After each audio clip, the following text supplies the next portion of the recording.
أعوذ بالله من الشيطان الرجيم بسم الله الرحمن الرحيم الحمد للہ رب العالمین والصلاة والسلام علی نبینا محمد وعلی آلہ وصحبہ اجمعین اما بعد۔ اللہ رب العزت کی توفیق سے امید ہے کہ انشاءاللہ ماہ رمضان کے بعد بھی قرآن کریم کی تفسیر کا سلسلہ جاری رہے گا۔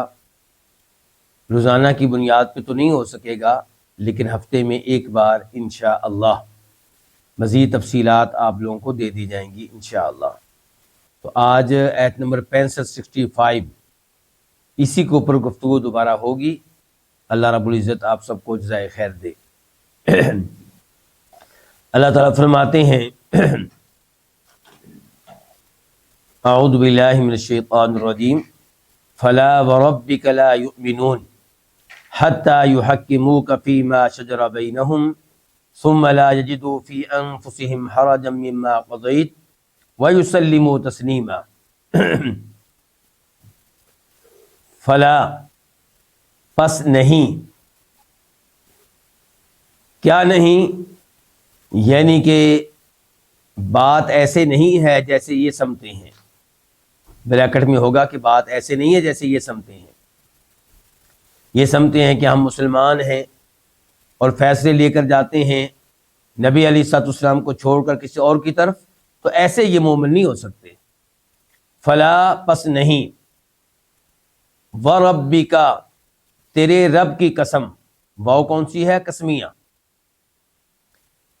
اور یہاں پہ اللہ رب العزت نے قسم اٹھائی ہے اپنی ذات کی، لیکن کس کو مخاطب کر کے؟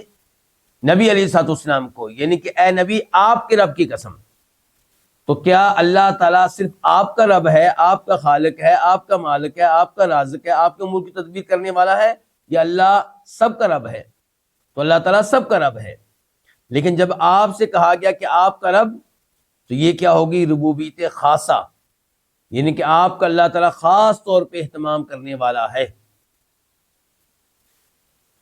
اور یہاں پہ دیکھیے اللہ تعالیٰ نے کہا آپ کے رب کی قسم، تو اللہ رب العزت کی قسم اٹھانی چاہیے مجھے اور آپ کو، لیکن اللہ تعالیٰ اپنی قسم بھی اٹھاتے ہیں اور اپنی مخلوقات کی بھی قسم اٹھاتے ہیں۔ فلا وربک تیرے رب کی قسم، لا یؤمنون یہ مومن نہیں ہو سکتے۔ کون؟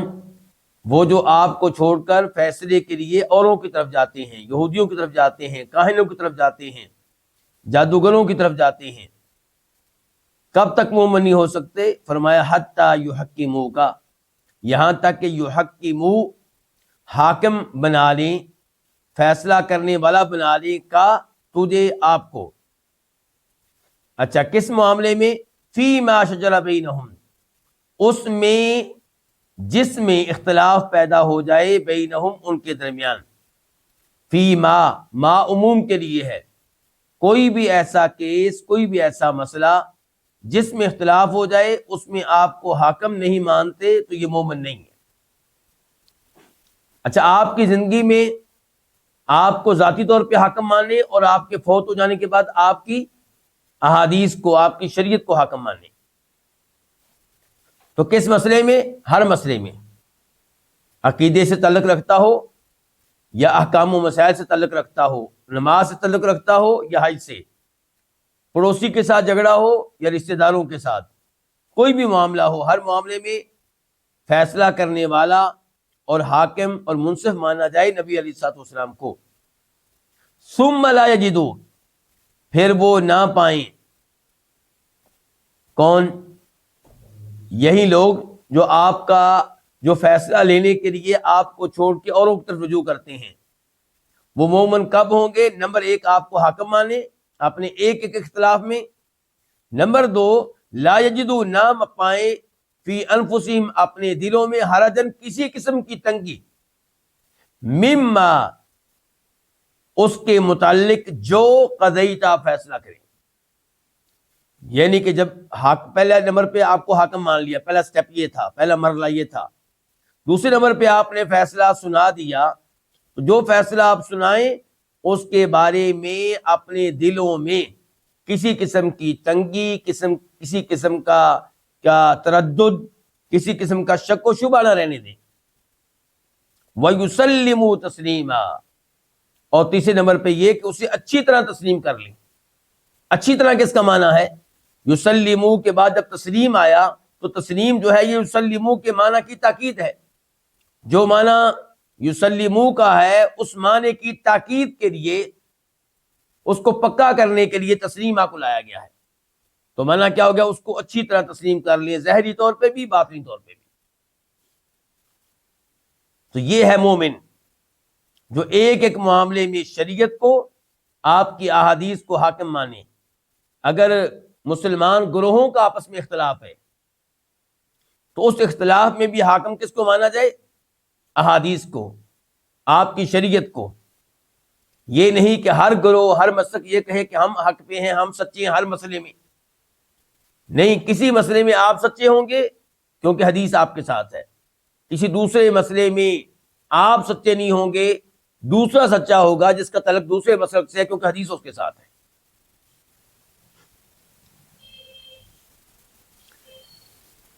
اس آیت کے تعلق سے ایک قصہ ذکر کیا جاتا ہے کہ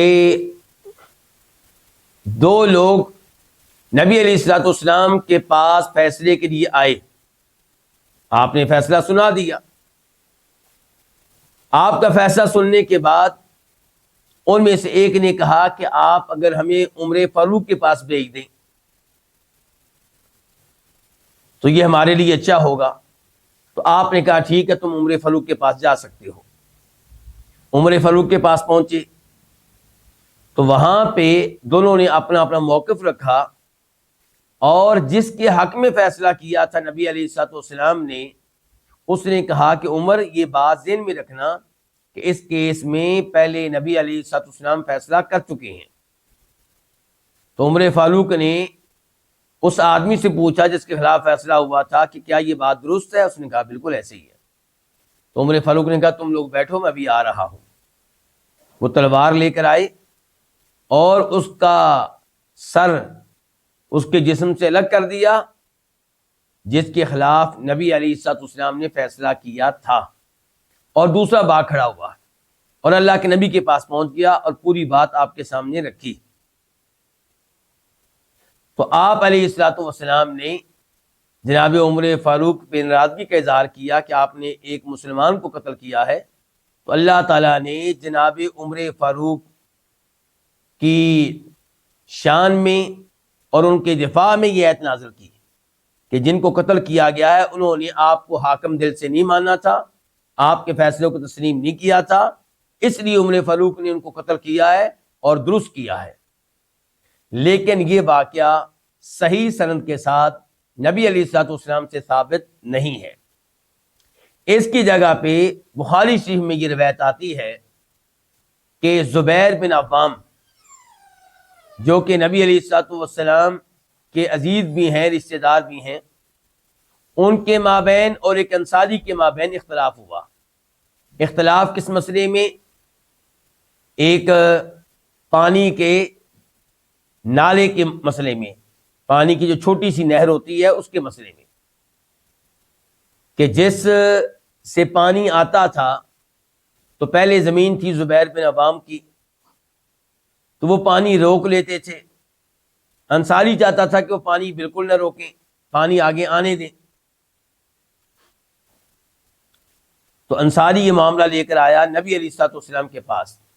تو آپ نے اس معاملے میں، اس کیس میں فیصلہ سناتے ہوئے کہا زبیر بن عوام سے کہ آپ اپنی زمین کو پانی دیں اور اس کے بعد پانی چھوڑ دیں تاکہ آپ کا یہ بھائی اس پانی سے فائدہ اٹھا سکے.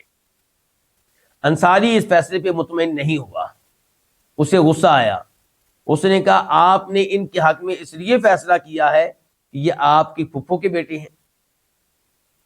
تو آپ علیہ الصلوۃ والسلام اس پہ بہت ناراض ہوئے.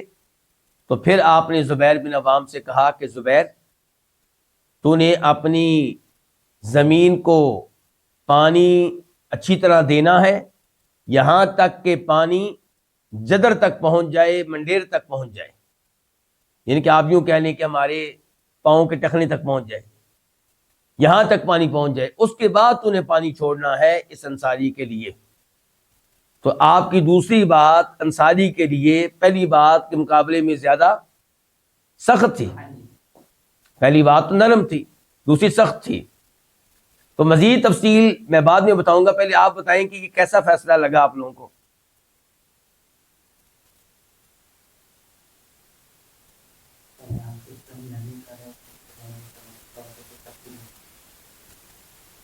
آپ نے کچھ الفاظ صحیح کہے لیکن مکمل آپ درست جواب نہیں دے سکے. آپ یہ کہیں کہ پہلے آپ نے نرمی کی, وہ حقیقی فیصلہ نہیں تھا, وہ سلو کرانا تھا. گویا کہ آپ نے اپنے رشتے دار سے کہا کوئی بات نہیں, جانے دو پانی, تھوڑا سا لے لو باقی جانے دو. تو یہ حقیقی فیصلہ نہیں تھا بلکہ یہ کیا تھا, سلو کرانا. اور سلو میں یہ ہوتا ہے کسی سے کہہ دیا تم اپنا حق چھوڑ دو, اور کسی سے کہہ دیا کہ تم یہ چھوڑ دو, یہ ہوتی ہے سلو. اب جب انصاری نے اعتراض کیا تو آپ نے پھر وہ فیصلہ سنایا جو بنتا تھا. تو پہلی جو آپ کی گفتگو تھی وہ سلو کرانا تھا, جو دوسری گفتگو تھی وہ کیا تھا, حقیقی فیصلہ تھا. تو اس حدیث کے راوی کہتے ہیں کہ میرا خیال ہے کہ یہ آیت اسی کیس کے بارے میں نازل ہوئی ہے کہ اللہ تعالیٰ نے فرمایا کہ تیرے رب کی قسم یہ مومن نہیں ہو سکتے جب تک کہ آپ کو حاکم نہ مان لے ان امور میں جن امور میں ان کے مابین اختلاف ہو جائے, پھر وہ نہ اپنے دلوں میں رکھیں, اپنے دلوں میں پائیں حرجن کسی قسم کی تنگی, مما قضیتا اس کے بارے میں جو آپ فیصلہ سنا دیں کر دیں, وَيُسَلِّمُوا تسلیما اور اسے اچھی طرح تسلیم کر لیں. آیت نمبر 66 وَلَوْ أَنَّا كَتَبْنَا عَلَيْهِمْ أَنِ اقْتُلُوا أَنفُسَكُمْ أَوْ اخْرُجُوا مِنْ دِيَارِكُمْ مَا فَعَلُوهُ إِلَّا قَلِيلٌ مِّنْهُمْ. اور اگر انا ہم واقعی کس کا معنی, انا کا معنی کیا ہوتا ہے, بے شک, یقیناً. تو ہم اردو میں جملے کے مطابق کبھی بے شک کہہ لیں گے, کبھی یقیناً کہہ لیں گے, کبھی البتہ کہہ لیں گے, کبھی تحقیق کہہ لیں گے, کبھی واقعی. تو فرمایا ولو انا, اور اگر ہم واقعی کتبنا لکھ دیں, فرض کر دیں, علیہم ان پہ, کن پہ, ان منافقین پہ, یعنی کہ ہوگا ویسے مومنوں پہ بھی, لیکن مومن جو ہے وہ اس بارے میں بالکل سر جھکا دیں گے, اس حکم کو مان لیں گے, لیکن منافقین نہیں مانیں گے. تو جو نہ ماننے کی بات ہے اس کا تعلق منافقین سے ہے. فرمایا ولو انا كتبنا علیہم, اور اگر واقعی بے شک ہم لکھ دیں ان کے اوپر, فرض کر دیں ان کے اوپر, کیا فرض کر دیں, ان یہ کہ اقتلوا تم قتل کرو, انفسکم اپنے آپ کو, اپنے نفسوں کو. تو اس سے مراد کیا ہے, ایک دوسرے کو قتل کرنا. ابھی خرجو, یا یہ ہم فرض کر دیں, یہ ہم لکھ دیں کہ تم نکلو, اخرجو تم نکلو, من دیارکم اپنے گھروں سے, یعنی کہ اپنا وطن چھوڑ دو, ہجرت کرو. ما جواب ہے لو کا, لو شروع میں آیا تھا نا اگر, تو اس کا جواب یہ کہ ما فعلوہ, تو نہیں کریں گے, ما نافیہ ہے, نہیں کریں گے وہ کون, ہاں یہ منافقین نہیں کریں گے وہ یہ کام. کون سا کام, قتل کرنا یا اپنے گھر چھوڑ دینا, ہجرت کر لینا. تو وہ نہیں کریں گے یہ کام, الا مگر قلیل منہم, ان میں سے چند ایک, یعنی کہ وہ یہ کام نہیں کریں گے سوائے ان میں سے چند ایک لوگ اس بات کو مانیں گے, باقی لوگ نہیں مانیں گے. ولو انہم فعلوا ما یوعظون بہ, اور اگر انہ کا معنی پھر کر لیں واقعی, اگر واقعی ہم وہ فعلوا کریں, کیا کریں, ما یوعظون بہ, وہ کام کریں جس کی انہیں نصیحت کی جاتی ہے, جس کا انہیں واعظ کیا جاتا ہے، جس کا انہیں حکم دیا جاتا ہے، یعنی کہ حکم کی تعمیل کریں، مراد یہ ہے۔ اور اگر وہ واقعی فعلو کریں ما وہ کام یوعدون بھی جس کا انہیں باز کیا جاتا ہے، جس کی انہیں نصیحت کی جاتی ہے، لکانا البتہ، لام کا مطلب ہوگا البتہ، کانا وہ ہوگا، وہ کیا، وہ کام مان لینا، وہ کام کر لینا، البتہ وہ ہوگا خیرن بہتر، لہم ان کے لیے زیادہ بہتر ہوگا، واشد تثبیتا اور زیادہ ثابت قدم رکھنے والا ہوگا۔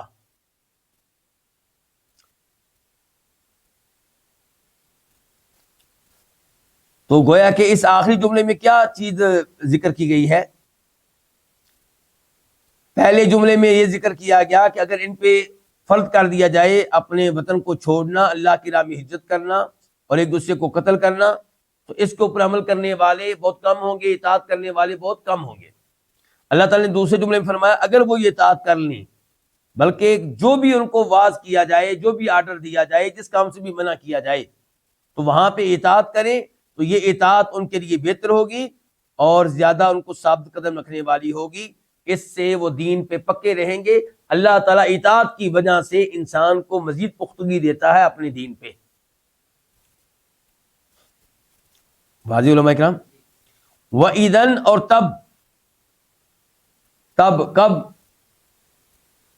جب وہ مان لیں، ہاں جی ہاں بالکل، یعنی کہ اگر وہ یہ حکم مان لیں، جو ان کو ہم حکم دیں مان لیں، تو وَإِذَن اور تب، ایدن جو ہے اس کا معنی ہوگا تب، لام کا معنی آگے جو علامہ آ رہی البتہ، تاکید کے لیے البتہ، تب البتہ آتینا ہم دیں گے، ہم انہیں، من لدنا اپنی طرف سے، کیا دیں گے؟ اجرا عظیما، ایک عظیم اجر دیں گے، اور وہ کیا ہے؟ جنت۔ اور یہ جو اللہ نے کہہ دیا اپنی طرف سے، اس سے بھی پتہ چل رہا ہے کہ ثواب بہت عظیم ہوگا۔ ایت نمبر 68 وَلَهَدَيْنَاهُمْ، واو کا معنی کیا ہوگا؟ اور، لام کا معنی کیا؟ البتہ، یقیناً، اور یقیناً اور البتہ، ہدینا ہم ہدایت دیں گے، ہم ان کو، کس چیز کی ہدایت دیں گے؟ صراط مستقیمہ، صراط مستقیم کی، سیدھے راستے کی۔ تو ہدینا کا معنی آپ یہاں پہ کر سکتے ہیں البتہ ہم ان کو چلائیں گے صراط مستقیم پہ، ہم ان کو گامزن کر دیں گے صراط مستقیم پہ، ہم ان کو دکھا دیں گے صراط مستقیم۔ اور یہاں پہ ہدایت سے مراد کون سی ہدایت ہے؟ ہدایت توفیق۔ ہدایت ارشاد تو ہر جگہ ہوتی ہے، تو یہاں پہ مراد کیا؟ ہدایت توفیق، یعنی کہ ہم ان کو صراط مستقیم پہ چلنے کی توفیق دیں گے، جنت کے راستے پہ چلنے کی توفیق دیں گے، کامیابی کے راستے پہ چلنے کی توفیق دیں گے۔ اچھا یہ کام کب اللہ تعالیٰ کریں گے؟ جب ہم کیا کریں گے؟ تو پتہ چلا نیکیاں کرنے سے، اللہ کی اطاعت کرنے سے علم میں بھی اضافہ ہوتا ہے۔ یہ علم ہے نا، صراط مستقیم کا علم بھی اور اس کے اوپر چلنے کی توفیق بھی۔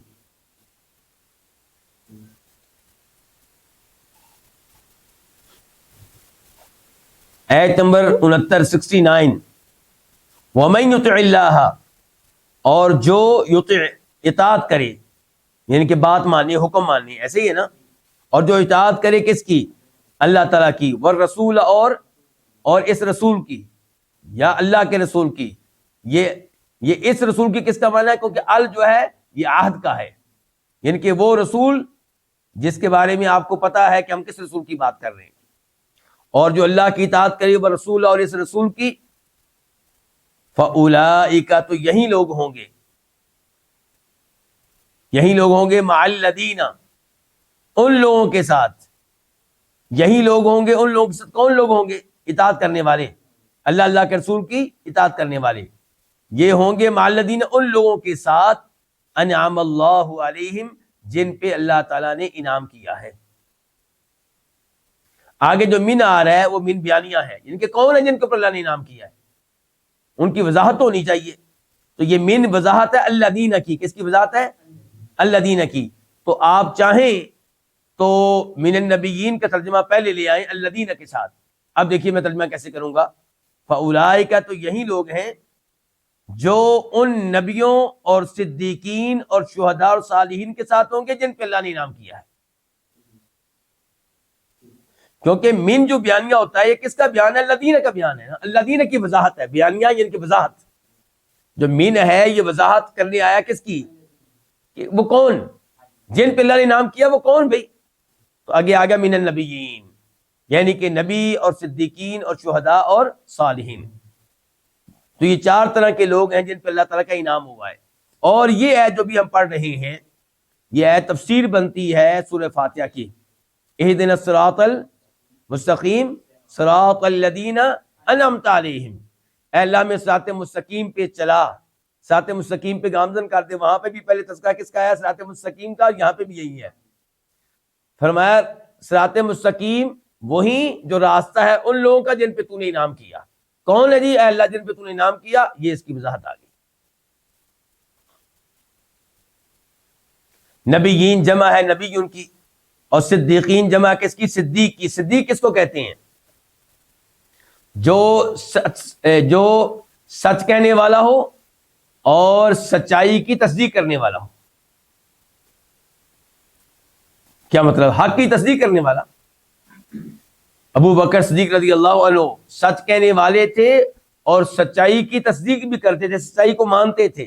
سچائی کون سی؟ کہ اللہ محمد واقعی اللہ کے رسول ہے علیہ الصلوۃ والسلام، اور واقعی ان کے اوپر وحی نازل ہوتی ہے، قرآن واقعی اللہ تعالیٰ کا کلام ہے. تو جو بات آپ نے کہہ دی اس کی تصدیق میں ابو بکر صدیق پیش ہوتے تھے. صدیق کا لقب انہیں کیسے مل گیا؟ اس کی ایک مثال آپ کے سامنے رکھتا ہوں کہ آپ جانتے ہیں کہ اسراء و معراج کا سفر بڑا عجیب و غریب سفر ہے، انوکھا سفر ہے.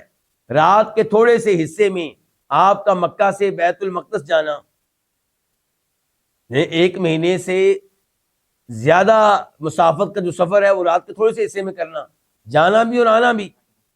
پھر پہلا آسمان، دوسرا، ساتواں آسمان، فرشتوں سے ملاقات، نبیوں سے ملاقات، اور انبیاء کرام علیہ السلام کی بیت المقدس میں امامت کرنا. یہ ساری باتیں آپ نے آ کر جب بتائیں تو مشرکین مکہ خوب آپ کا مذاق اڑانے لگے، اور انہوں نے یہ خیال کیا کہ اب یہ معاملہ جو ہے نا واضح ہو جائے گا، اور اب اسلام ختم ہونے لگا ہے، اب لوگ اس بات ایمان نہیں لائیں گے.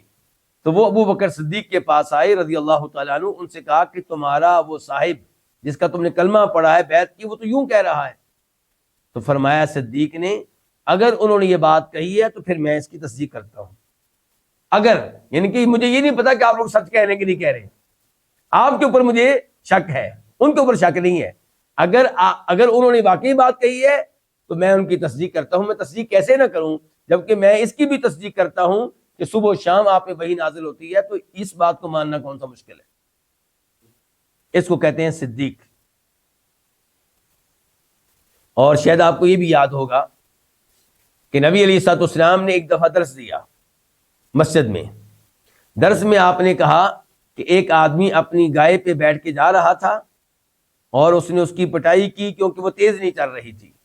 تو گائے نے پیچھے مڑ کر دیکھا اس کو اور اس سے کہا کہ اللہ تعالیٰ نے ہمیں اس کام کے لیے پیدا نہیں کیا، اللہ نے ہمیں پیدا کیا کھیتی باڑی کے لیے. تو جیسے آپ نے اچھا کہا ہے ایسے ہی صحابہ کرام نے کہا سبحان اللہ، تعجب سے. یعنی کہ عجیب بات ہے کہ گائے نے گفتگو کی انسان سے. تو اللہ کے نبی نے اس موقع پہ فرمایا علیہ الصلوۃ والسلام کہ جو بات ابھی میں نے بیان کی ہے اس کے اوپر میں بھی ایمان لایا، میں خود، اور میرے ابو بکر بھی ایمان لائیں گے اور عمر بھی ایمان لائیں گے. صحابی کہتے ہیں حدیث بیان کرنے والے، آپ نے کہا کہ ابو بکر عمر بھی میری تصدیق کریں گے، اس بات کی ایمان لائیں گے، جبکہ اس موقع پہ وہ مجلس میں موجود نہیں تھے. لیکن آپ کو یقین ہے کہ میری ہر بات کو آنکھیں بند کر کیوں مانتے ہیں. اس کو کہتے ہیں صدیق. تو اللہ تعالی ہمیں بھی ایسا ہی ایمان لانے والا بنا دے. تو مجھے تو ڈر لگتا ہے آج کل کے نوجوانوں کا سے جو تعلیم یافتہ ہو چکے ہیں، یہ تو آسانی سے اللہ کے رسول کی بات نہیں مانتے. اپنے پروفیسر کی بات مان لیتے ہیں، ویسے انگریزوں کی بات بھی مان لیتے ہیں، لیکن اللہ کے رسول کی بات پہ فوری طور پر ان کو یقین نہیں آتا. چاہتے ہیں کہ مولوی صاحب ہمیں عقلی دلائل دیں آپ. تو صدیق اس کو نہیں کہتے. صدیق اس کو کہتے ہیں کہ جو ہمیشہ سچ کہنے والا ہو اور حق کی، سچ کی ہمیشہ تصدیق کرنے والا ہو. والشہداء شہید کی جمع ہے، والصالحین صالحون کی جمع ہے جو نیک اعمال بجا لانے والا ہو۔ فرمایا وحسن اولئک رفیقا، حسن اچھے ہیں، اچھے ہیں، اولئک یہ کون؟ یہ نبی، صدیقین، شہداء، صالحین۔ فرمایا یہ اچھے ہیں رفیقاً، ساتھی ہونے کے اعتبار سے، ساتھی ہوں تو ایسے ہوں، ساتھی ہونے کے اعتبار سے یہ اچھے ہیں، کیونکہ جن کو روز قیامت جنت میں ساتھ مل گیا، ان کا اس کو اور کیا چاہیے؟ جسے ساتھ مل گیا نبیوں کا، ساتھ مل گیا صدیقین کا، ساتھ مل گیا شہداء کا، ساتھ مل گیا صالحین کا، اسے اور کیا چاہیے؟ اللہ تعالی ہمیں ان میں سے بنائے جن کو ان 4 قسم کے لوگوں کی کیا ملے گی؟ رفاقت ملے گی۔ اب یہاں پہ 2 حدیثیں میں آپ کے سامنے رکھنا چاہوں گا جن کے ذریعے اس آیت کو سمجھنے میں مزید آسانی ہو جائے گی۔ ایک حدیث ہے مسلم شریف کی، ربیعہ بن کعب اسلمی، ربیعہ بن کعب اسلمی، وہ کہتے ہیں کہ میں نبی علیہ الصلوۃ والسلام کی رات کے وقت خدمت کیا کرتا تھا۔ رات آپ اٹھتے تو آپ کو پانی دینا، وضو کرانا وغیرہ اس قسم کی آپ کی ضرورتیں پوری کیا کرتا تھا۔ ایک بار میں نے آپ کی اس انداز سے خدمت کی تو آپ نے مجھ سے کہا کہ ربیعہ مانگو۔ کیا کہا؟ مانگو۔ تو میں نے کہا اسألک مرافقتک فی الجنہ، میں جنت میں آپ کا ساتھ چاہتا ہوں، جنت میں آپ کی رفاقت چاہتا ہوں، صرف جنت نہیں چاہتا، جنت میں آپ کی رفاقت چاہتا ہوں۔ آپ نے کہا ربیعہ کو اور سوال ہو؟ فرمایا وہ دوسرا سوال بھی میرا یہی ہے۔ میں اور آپ ہوتے کہتے چلو وہ تو اب ہو گیا، اب دنیا کی چیزیں مانگ لیں، تو کہا دوسرا سوال بھی میرا یہی ہے۔ تو آپ نے کہا کہ پھر میری مدد کرو، میری کیا کرو؟ اچھا، حدیث کے پہلے حصے سے قبر پرستوں کو یعنی کہ کہنے کا شاید موقع مل جائے کہ اللہ کے نبی علیہ السلام مشکل کشا تھے، حاجت روا تھے، اسی تو کہہ رہے ہیں مانگو مجھ سے۔ بھئی آپ زندہ تھے، موجود تھے، تو اگر وہ مانگتے ربیعہ کہ مجھے آپ مثال کے طور پہ 50 درہم دے دیں، تو آپ 50 درہم دینے کی طاقت رکھتے تھے، تو وہ تو میں بھی کسی سے کہہ سکتا ہوں مانگو بھی جو آپ نے مانگنا ہے۔ مراد کیا؟ جو کچھ میرے پاس موجود ہے، جو میری جیب میں ہے، جو میرے بینک میں ہے، جو میرے گھر میں ہے، اس میں سے کوئی چیز میں دے سکتا ہوں تمہیں، یہ مراد ہوتی ہے۔ تو آپ نے اس لحاظ سے ان سے کہا کہ مانگو، تو انہوں نے کیا کہا کہ جنت میں آپ کا ساتھ چاہتا ہوں، یعنی کہ اس کے لیے میری شفاعت کریں، اس کے لیے میرے لیے دعا کریں، یہ مراد ہے۔ یہ نہیں کہ آپ جنت کے مالک ہیں اور جنت دے دیں گے۔ اسی لیے اللہ کے نبی نے کیا کہا؟ میں نے یہ جو توجیہ پیش کی ہے، وضاحت پیش کی ہے، اس کی تائید حدیث کے آخری حصے سے ہوتی ہے کہ کیا آپ نے فوراً کہا ربیعہ سے تمہارا کام میں نے کر دیا، تمہیں اپنے ساتھ محل میں لے جانا میری ذمہ داری ہے؟ نہیں، آپ نے کہا اعنی ربیعہ، تو میری مدد کر۔ الٹا آپ مدد مانگ رہے ہیں کس سے؟ ربیعہ سے، اپنے امتی سے، کہ میری مدد کر علی نفسی کا، اس مسئلے میں کیسے؟ بکثرت سجود، کثرت سے نفل نمازیں ادا کیا کرو۔ اس کا مطلب یہ کہ کثرت سے نفل نمازیں ادا کریں، اللہ کے رسول کی اطاعت کریں، تو پھر آپ کا جنت میں ساتھ ملتا ہے۔ پتہ چلا فرض نمازوں کے بعد نفل نمازوں کی کتنی اہمیت ہے، اور یہ پتہ چلا کہ آپ اسی کی شفاعت کر سکیں گے جو کچھ کرے۔ تو آپ کا مطلب یہ کہ تم نفل پڑھا کرو، میری مدد کرو، تاکہ میں تمہاری شفاعت کرنے کے قابل ہو جاؤں۔ اچھا، یہ تو تھی مسلم شریف کی حدیث، اور اس سے کچھ نہ کچھ وضاحت ہوتی ہے اس آیت میں جو تذکرہ آیا ہے ساتھیوں کا، اس لحاظ سے۔ پھر ایک اور حدیث آپ کے سامنے رکھنا چاہوں گا جسے سیدہ عائشہ روایت کرتی ہیں، اور امام طبرانی اسے روایت کرتی ہیں المعجم الصغیر میں اور المعجم الاوسط میں۔ سیدہ عائشہ فرماتی ہیں کہ نبی علیہ الصلوۃ والسلام کے پاس ایک آدمی آیا اور اس نے کہا اللہ کے رسول علیہ الصلوۃ والسلام، مجھے آپ سے بہت محبت ہے، مجھے آپ سے محبت ہے اپنی جان سے بڑھ کر، مجھے آپ سے محبت ہے اپنے مال سے بڑھ کر، مجھے آپ سے محبت ہے اپنی بیگم سے بڑھ کر، مجھے آپ سے محبت ہے اپنی اولاد سے بڑھ کر۔ میں یہاں سے اپنے گھر جاتا ہوں تو گھر میں مجھے سکون نہیں ملتا، بے قرار ہو جاتا ہوں، میں واپس آتا ہوں آپ پہ نگاہ پڑتی ہے تو مجھے سکون ملتا ہے. ٹینشن مجھے یہ لگی ہوئی ہے کہ جب میں بھی فوت ہو جاؤں گا، آپ بھی فوت ہو جائیں گے، تو آپ کو تو جنت میں نبیوں کے ساتھ بڑا اونچا مقام و مرتبہ ملے گا، اور مجھے جنت میں کہیں نیچے کوئی مقام و مرتبہ ملے گا، تو میں تو آپ کو دیکھ نہیں سکوں گا. صحابہ کی پریشانی کیا ہے کہ میں دیکھ نہیں سکوں گا، یہ پریشانی ہے.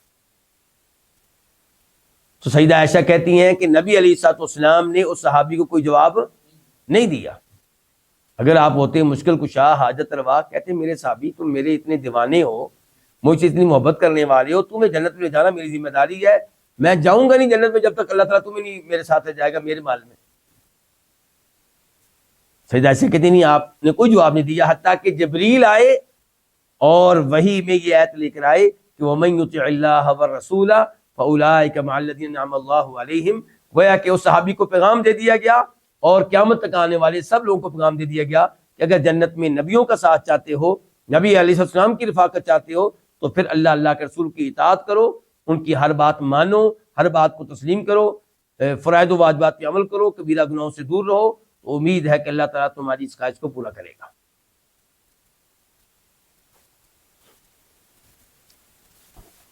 آیت نمبر 70، ذالک الفضل من اللہ، یہی فضل ہے اللہ کی طرف سے. کیا بھائی، کیا جنت میں رفاقت مل جائے نبی علیہ الصلوۃ والسلام کی، صدیقین کی، شہداء کی، صالحین کی، یہ اللہ کا فضل ہے. کیا مطلب؟ یہ آپ کے اعمال کی قیمت نہیں ہے، یہ آپ کے اعمال کی قیمت، یہ اللہ کا فضل ہے. تم جو اطاعت کرو گے وہ اطاعت سبب بن جائے گی، لیکن وہ قیمت نہیں ہے. وہ سبب بن جائے گی، وسیلہ بن جائے گی، ذریعہ بن جائے گی. اللہ خوش ہو کے جنت بھی دے دے گا، اور جنت میں ان عظیم لوگوں کا ساتھ بھی دے دے گا. یہ اللہ کی مہربانی ہوگی، ورنہ تمہاری نمازوں کی قیمت جنت نہیں ہے، تمہارے روزوں کی قیمت جنت نہیں ہے. یہ اللہ کا فضل ہے. رحمک اللہ. تو فرمایا ذالک الفضل من اللہ، یہی فضل ہے اللہ کی طرف سے. وکفا باللہ علیما، اور اللہ بہت کافی ہے. با کے بارے میں بتایا جا چکا ہے، با زائدہ ہے، توکید کے لیے ہے، اور لفظ اللہ کفا کا فاعل بن رہا ہے. اور اللہ بہت کافی ہے، علیمن، ہر چیز کا علم رکھنے، ہر چیز کا کامل علم رکھنے کے لحاظ سے.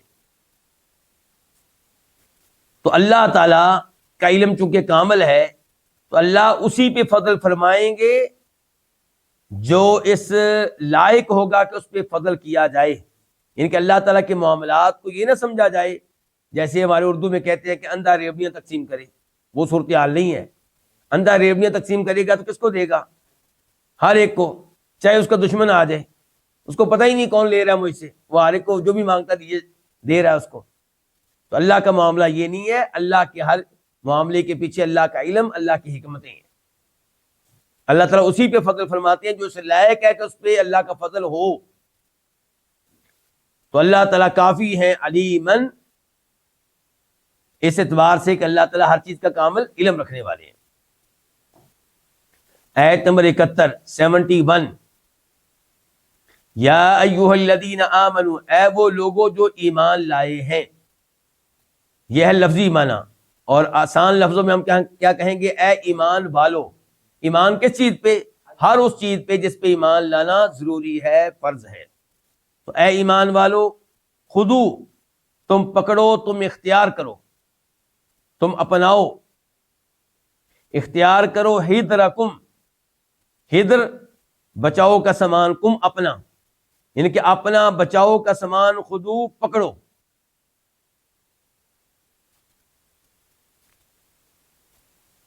یعنی کہ اللہ کی راہ میں لڑنے کے لیے نکلو تو اپنے ہتھیار لے لو. خودو، تم پکڑو، ہدرکم، اپنے بچاؤ کا سامان، فنفرو، پس تم نکلو، صباتن، گروہ در گروہ،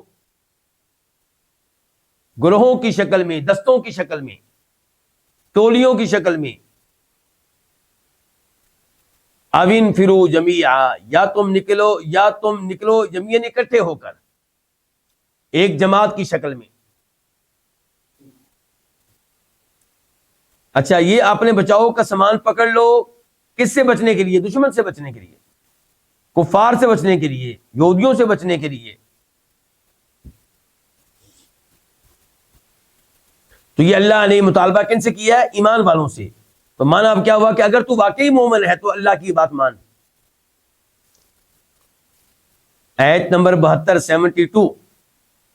وَإِنَّ اور بے شک، ان کا معنی کیا ہوتا ہے؟ بے شک، یقیناً، منکم تم میں سے، من تبیدیہ ہے، بعد کچھ کا معنی، اور بے شک تم میں سے کوئی وہ ہے، لمن لیبطئن، البتہ جو، لمن لام الگ ہے، من الگ ہے، البتہ جو کیا کرتا ہے؟ لیبطئن، البتہ وہ لازمی طور پہ تاخیر سے نکلتا ہے، تاخیر سے نکلے گا، تاخیر سے نکلتا ہے.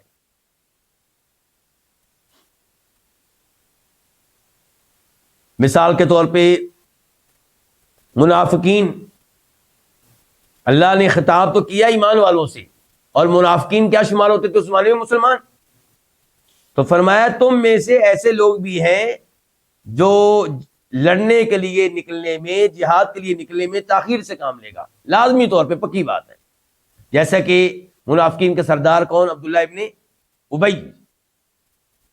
تو فرمایا وَإِنَّ اور بے شک، منکم تم میں سے کوئی، لمن البتہ وہ ہے جو، لیبطئن جو لازمی طور پہ تاخیر سے نکلتا ہے، دیر کر دیتا ہے. اچھا لیبطئن اس میں نون الگ ہے جس کا مطلب کیا ہے؟ لازمی طور پہ. اور لیبطئن میں لام بھی الگ ہے، البتہ، یقیناً، بے شک. لفظ پیچھے کیا رہ گیا؟ یبطی، یبطئو، یبطئا. اور بطا یبطئو کا معنی کیا ہوتا ہے؟ خود بھی لیٹ نکلنا اور دوسروں کو بھی لیٹ کرنا، لیٹ نکلنے کی ترغیب دینا. یہ کہ اللہ تعالیٰ نے گویا کہ فرما دیا کہ تم ایسے لوگ ہیں جو خود بھی نہیں نکلتے اور دوسروں کو بھی لڑنے کے لیے، جہاد کے لیے نکلنے نہیں دیتے.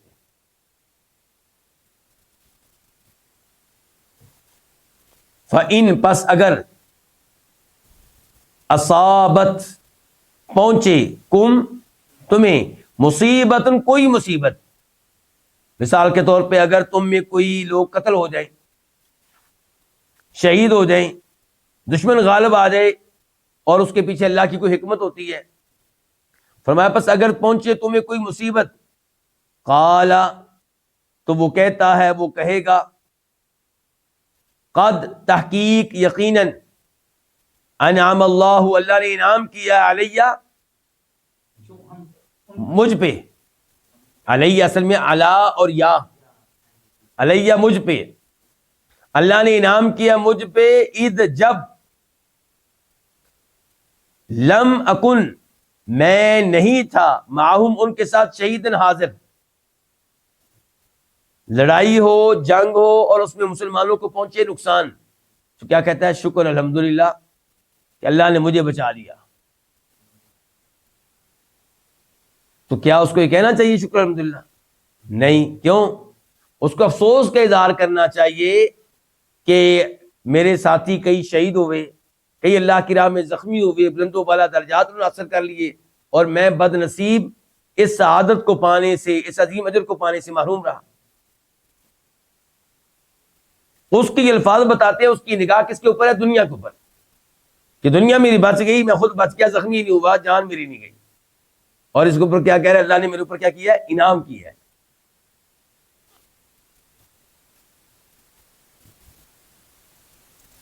آیت نمبر 73 73. وَلَئِنْ اور البتہ اگر، اصابہ پہنچے تم کو، ملے تم کو، اصابہ پہنچے، ملے، کم تم کو، کیا ملے؟ فضل من اللہ اللہ کی طرف سے کوئی فضل، فتح مل جائے، مال غنیمت مل جائے، کامیابی مل جائے، لَيَقُولَنَّ البتہ وہ لازمی طور پہ کہے گا. یہ بھی کتنے الفاظ ہیں؟ 3، نون الگ، شروع کا لام الگ. البتہ وہ لازمی طور پہ کہے گا. کیا کہے گا؟ جی کیا کہے گا؟ یا لیتنی، کیا کہے گا؟ بولیے، یا لیتنی کنت معہم فافوز فوزا عظیما، یہ کہے گا۔ اچھا، درمیان میں جو الفاظ ہیں ان کو کہتے ہیں جملہ معترضہ۔ کیا کہتے ہیں؟ جملہ معترضہ، چھوٹی سی درمیان میں وضاحت آ گئی۔ اللہ تعالیٰ نے البتہ وہ کہے گا، کیا کہے گا؟ وہ الفاظ تو آگے آ رہے ہیں، یا لیتنی، یا لیتنی اے کاش میں، یا لیتنی اے کاش میں، کنت ہوتا معہم ان کے ساتھ، فافوزا تو میں حاصل کرتا، فوز عظیما بہت بڑی کامیابی۔ وہ کیا بہت بڑی کامیابی؟ مال غنیمت، مال ملتا۔ یہاں پہ بھی نگاہ کس کے اوپر ہے؟ یعنی کہ لڑائی میں نکلنے میں کیا کرتا ہے؟ تاخیر، دیر کرتا ہے، یا نکلتا ہی نہیں ہے، دوسروں کو بھی منع کرتا ہے۔ یہ اس کی پہلی حرکت ہے۔ پھر جنگ ہو جائے اس کے بغیر ہی، مسلمانوں کو نقصان ہو، شہادتیں ہوں، تو کہتا ہے اللہ تعالیٰ نے میرے اوپر انعام کیا کہ میں ان کے ساتھ نہیں گیا۔ حالانکہ یہ انعام نہیں ہے، یہ بدنصیبی اور بدبختی ہے۔ اور اگر مسلمانوں کو ملے کامیابی، مال غنیمت، فتوحات، تو پھر کہتا ہے کاش میں بھی ان کے ساتھ ہوتا۔ اس لیے نہیں کہتا کہ مجھے اجر و ثواب ملے، کیا کہتا ہے مجھے بھی دنیا ملتی، مجھے بھی مال ملتا۔ ادھر بھی نگاہ دنیا پہ اور ادھر بھی نگاہ دنیا پہ۔ ادھر میری جان بچ کی، نگاہ کس کے اوپر ہے؟ دنیا کے اوپر ہے نا۔ اور ادھر مجھے مال نہیں مل سکا، نگاہ کس کے اوپر ہے؟ دنیا کے اوپر، دنیا کے اوپر۔ اچھا، اللہ تعالیٰ کہتے ہیں لیقولن، البتہ ضرور یہ الفاظ کہتا، کأن اصل میں ہے کأنہو، کأن اصل میں کیا ہے؟ بولیے، کأنہو، اور کأن کی ہو ضمیر شان ہے، گویا کہ لم تکن بینکم و بین مودہ، گویا کہ نہیں تھی، لم تکن نہیں تھی تمہارے درمیان اور اس کے درمیان مودتن، کسی قسم کی کوئی دوستی، کسی قسم کا کوئی تعلق۔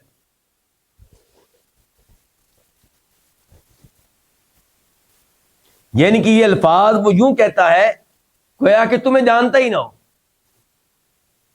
حالانکہ اس کو دھیان دینا چاہیے کن کے اوپر؟ اپنے بھائیوں کے اوپر۔ مثال کے طور پہ یہ کہتا کہ کاش میں بھی جاتا، میں بھی تمہارے ساتھ مل کے لڑتا، ہم کٹھی نمازیں پڑھتے، اکٹھے اللہ کے دشمنوں کے اوپر حملہ کرتے۔ ایسی بات بھی تو کہہ سکتا تھا نا،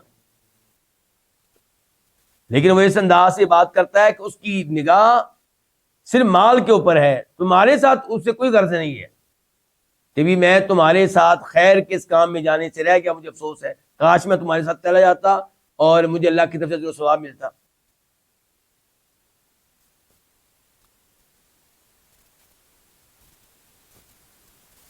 آیت نمبر 74 74، فَلْيُقَاتِلْ، پس چاہیے کہ لڑیں۔ یہ بھی تین الفاظ ہیں، فا الگ ہے، لام، لام اس کو کہتے ہیں لام امر، جس کا معنی ہوگا چاہیے کہ، یا واجب ہے، یا لازم ہے۔ فَلْيُقَاتِلْ، پس لازم ہے کہ لڑے، فی سبیل اللہ، اللہ تعالیٰ کے راستے میں۔ کون لڑے؟ الذین یشرون الحیات الدنیا بالآخرہ، وہ لوگ لڑے، الذین جو یشرون بیچتے ہیں، یہاں اشترا یشتری نہیں ہے بلکہ کیا؟ شرا یشری، جو بیچتے ہیں۔ کس کو بیچتے ہیں؟ دنیاوی زندگی کو، بالآخرت، کس کے بدلے میں؟ آخرت کے بدلے میں، یعنی کہ آخرت کو لے لیتے ہیں، دنیا کو قربان کر دیتے ہیں۔ تو ایسے لوگ جن میں یہ عظیم جذبہ پایا جاتا ہے آخرت کی خاطر دنیا کو نظر انداز کر دینے کا، انہیں چاہیے آگے بڑھیں اور اللہ کے راستے میں لڑیں۔ یہ جو منافق جس کی بات ہوئی ہے، یہ لڑنے نہ لڑنے کی بات کرتا ہے مال کی خاطر، تو تم اخلاص سے اللہ کی راہ میں لڑو، اللہ کو راضی کرنے کے لیے۔ تو فی سبیل اللہ سے مراد کیا؟ اخلاص، اللہ کی خاطر، اللہ کے راستے میں، مال کی خاطر نہیں۔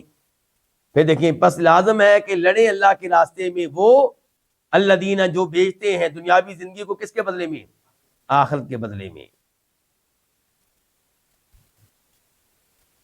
وَمَن یقاتل، اور جو لڑے فی سبیل اللہ، اللہ تعالیٰ کے راستے میں، یعنی کہ اللہ کو راضی کرنے کے لیے، فیقتل، تو کہہ لیں یا پھر کہہ لیں آپ، تو یقتل، اسے قتل کر دیا جائے، او یغلب، یا وہ کیا کرے؟ یا وہ غالب آ جائے، جیت جائے۔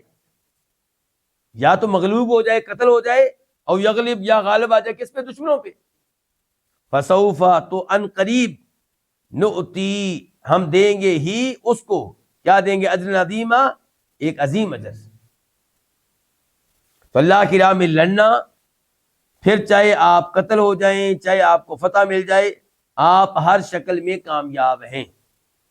نبی علیہ الصلوۃ والسلام ارشاد فرماتے ہیں، بخاری شریف کی حدیث ہے کہ اللہ کی طرف سے گارنٹی ہے اس آدمی کے لیے جو اللہ کی راہ میں لڑنے کے لیے نکلا، کہ یا تو اللہ تعالیٰ اسے شہادت کی موت دیں گے، جنت میں چلا جائے گا، اور یا اللہ تعالیٰ اسے زندہ سلامت واپس لے کر آئیں گے تو اسے اجر و ثواب بھی مل چکا ہوگا اور مال غنیمت بھی مل چکا ہوگا. ہر شکل میں یہ آدمی کیا ہے؟ کامیاب ہے.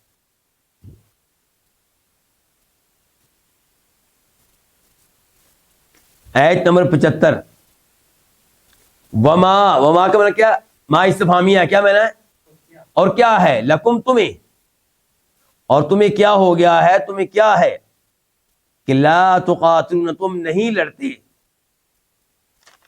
فی سبیل اللہ، اللہ تعالیٰ کے راستے میں،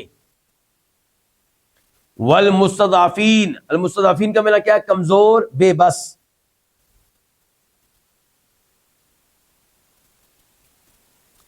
اللہ تعالیٰ کہتے تمہیں کیا ہے کہ تم نہیں لڑتے اللہ کے راستے میں، اور ان کمزور لوگوں کی وجہ سے ان کے راستے میں. جو کون ہے کمزور؟ مرد، عورت اور بچے. پھر دیکھ لیں، تمہیں کیا ہے کہ تم نہیں لڑتے اللہ کے راستے میں، اور مردوں، عورتوں اور بچوں میں سے ان کمزور لوگوں کی وجہ سے، الذین یقولون، جو کہتے ہیں، الذین، جو الذین صفت ہو جائے گا کس کی؟ المستضعفین کی. ٹھیک ہو گیا؟ اچھا، اور رجال اور نساء ولدان، یہ کیا چیز ہے؟ یہ وضاحت ہے المستضعفین کی. یہ وضاحت ہے کس کی؟ المستضعفین کی. کون سے کمزور لوگ؟ فرمایا تمہیں کیا ہو گیا کہ تم نہیں لڑتے اللہ کے راستے میں، اور ان لوگوں کے راستے میں، ان کے ان لوگوں کی خاطر، ان لوگوں کی وجہ سے جو مردوں، عورتوں اور بچوں میں سے کمزور ہیں. الذین، جو یقولون، کہتے ہیں، ربنا، اے ہمارے رب، اخرج، تو نکالنا ہمیں، من ہذ القریۃ، اس بستی سے، اس شہر سے، الظالم اہلھا، جس کے باشندے، جس کے رہنے والے ظالم ہیں. اچھا، اس سے مراد پہلے نمبر پہ مکہ ہے. پہلے نمبر پہ اس سے کیا مراد ہے؟ بعد میں کوئی بھی شہر ہو سکتا ہے جہاں پہ مسلمان کمزور پھنسے ہوئے ہیں، لیکن پہلے نمبر پہ اس سے مراد کیا ہے؟ مکہ. تو مکہ میں ایسے لوگ موجود تھے جو کمزور تھے. کمزور تھے سے مراد یہ ہے کہ ان کے لیے مکہ سے نکل کے مدینہ آنا ممکن نہیں تھا، اور اس زمانے میں مکہ میں مسلمان ہو جانے والے لوگوں پہ واجب تھا کہ مکہ چھوڑ کے ہجرت کر کے کہاں آ جائیں؟ مدینہ آ جائیں، جہاں مسلمانوں کی قوت بن رہی ہے، تاکہ وہاں مسلمانوں کی قوت مزید مضبوط ہو اور پھر اللہ کے راستے میں لڑا جائے. اچھا، اب کئی لوگ کمزور تھے، ان کے لیے نکلنا ممکن نہیں تھا. عبداللہ ابن عباس کہتے ہیں کہ میں اور میری والدہ ان میں سے تھے جن کو اللہ نے مستضعفین کہا. ہم بھی کمزور تھے، اس لیے ہم سے ہجرت نہیں ہو سکی. کون کہہ رہے؟ عبداللہ ابن عباس اپنے بارے میں کہہ رہے ہیں اور اپنی والدہ کے بارے میں کہہ رہے ہیں. اور نبی علیہ السلام دعا کیا کرتے تھے. آپ کی ایک دعا ہے، اس سے بھی سمجھ آتی ہے ان لوگوں کی جو مستضعفین تھے، جو کمزور تھے، جو مکہ میں پھنسے ہوئے تھے، جن کے لیے ہجرت کرنا ممکن نہیں تھا، مکہ سے نکلنا ممکن نہیں تھا. آپ کہتے تھے دعا میں، اللہم انجی الولید ابن الولید، اے اللہ نجات دے، کس کو؟ ولید بن ولید کو، وسلمۃ ابن ہشام، اور سلمہ بن ہشام کو، اور عیاش ابن ابی ربیعہ کو، والمستضعفین من المؤمنین، اور دیگر جو مومن کمزور پھنسے ہوئے ان کو. تو ان تین ناموں سے ہمیں کچھ سمجھ لگ گئی ان لوگوں کی جو مکہ میں پھنسے ہوئے تھے، سچے مسلمان تھے، لیکن ان کے لیے مکہ سے نکل کے مدینہ پہنچنا ممکن نہیں تھا، اور ان کو تنگ بھی کیا جا رہا تھا، تکلیفیں بھی دی جا رہی تھی وہاں پہ. تو اللہ تعالیٰ کہہ رہے ہیں مسلمانوں سے کہ تمہیں کیا ہے کہ تم اللہ کے راستے میں نہیں لڑتے، اور ان لوگوں کی وجہ سے نہیں لڑتے جو مردوں، عورتوں، بچوں میں سے کمزور ہیں، اور بیچارے دعائیں کر رہے ہیں کہ اللہ ہمیں اس شہر سے نکال جس کے رہنے والے کیا ہیں؟ ظالم ہیں. بات یہی ہے. الظالم یہ صفت ہے کس کی؟ قریہ کی. اور اس قریہ سے مراد یہاں پہ کیا ہے؟ مکہ. اچھا جس کے رہنے والے ظالم ہیں، یہاں پہ ظلم سے کیا مراد ہے؟ نمبر ایک مراد ہو سکتا ہے شرک کرنے والے، جس کے رہنے والے مشرک ہیں. اور دوسرے نمبر پہ ظلم سے مراد وہ ظلم کا جو مشہور و معروف معنی ہے، کسی کو قتل کرنا، کسی کو زخمی کرنا، کسی کو تکلیفیں دینا، کسی کو قید کر دینا.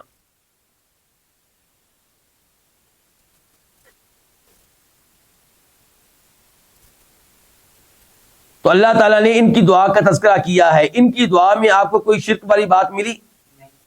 یہ کس کو پکار رہے ہیں؟ اللہ تعالیٰ کو. تو یہ بھی تو وہاں نعرہ لگا سکتے تھے یا رسول اللہ مدد کا. اللہ تعالیٰ کہتے ہیں نا کہ تم لوگ کیوں نہیں لڑتے ان مومنوں کی خاطر جو مکہ میں بیٹھ کے یا رسول اللہ مدد کے نعرے لگاتے ہیں یا علی مدد کے نعرے لگاتے ہیں. نہیں، ایسا کچھ نہیں ہے. جتنی بھی دعائیں ہم پڑھ رہے ہیں قرآن میں، سب میں یا اللہ مدد کا نعرہ لگ رہا ہے. بس مدد کس سے مانگی جا رہی ہے؟ ایک اللہ سے.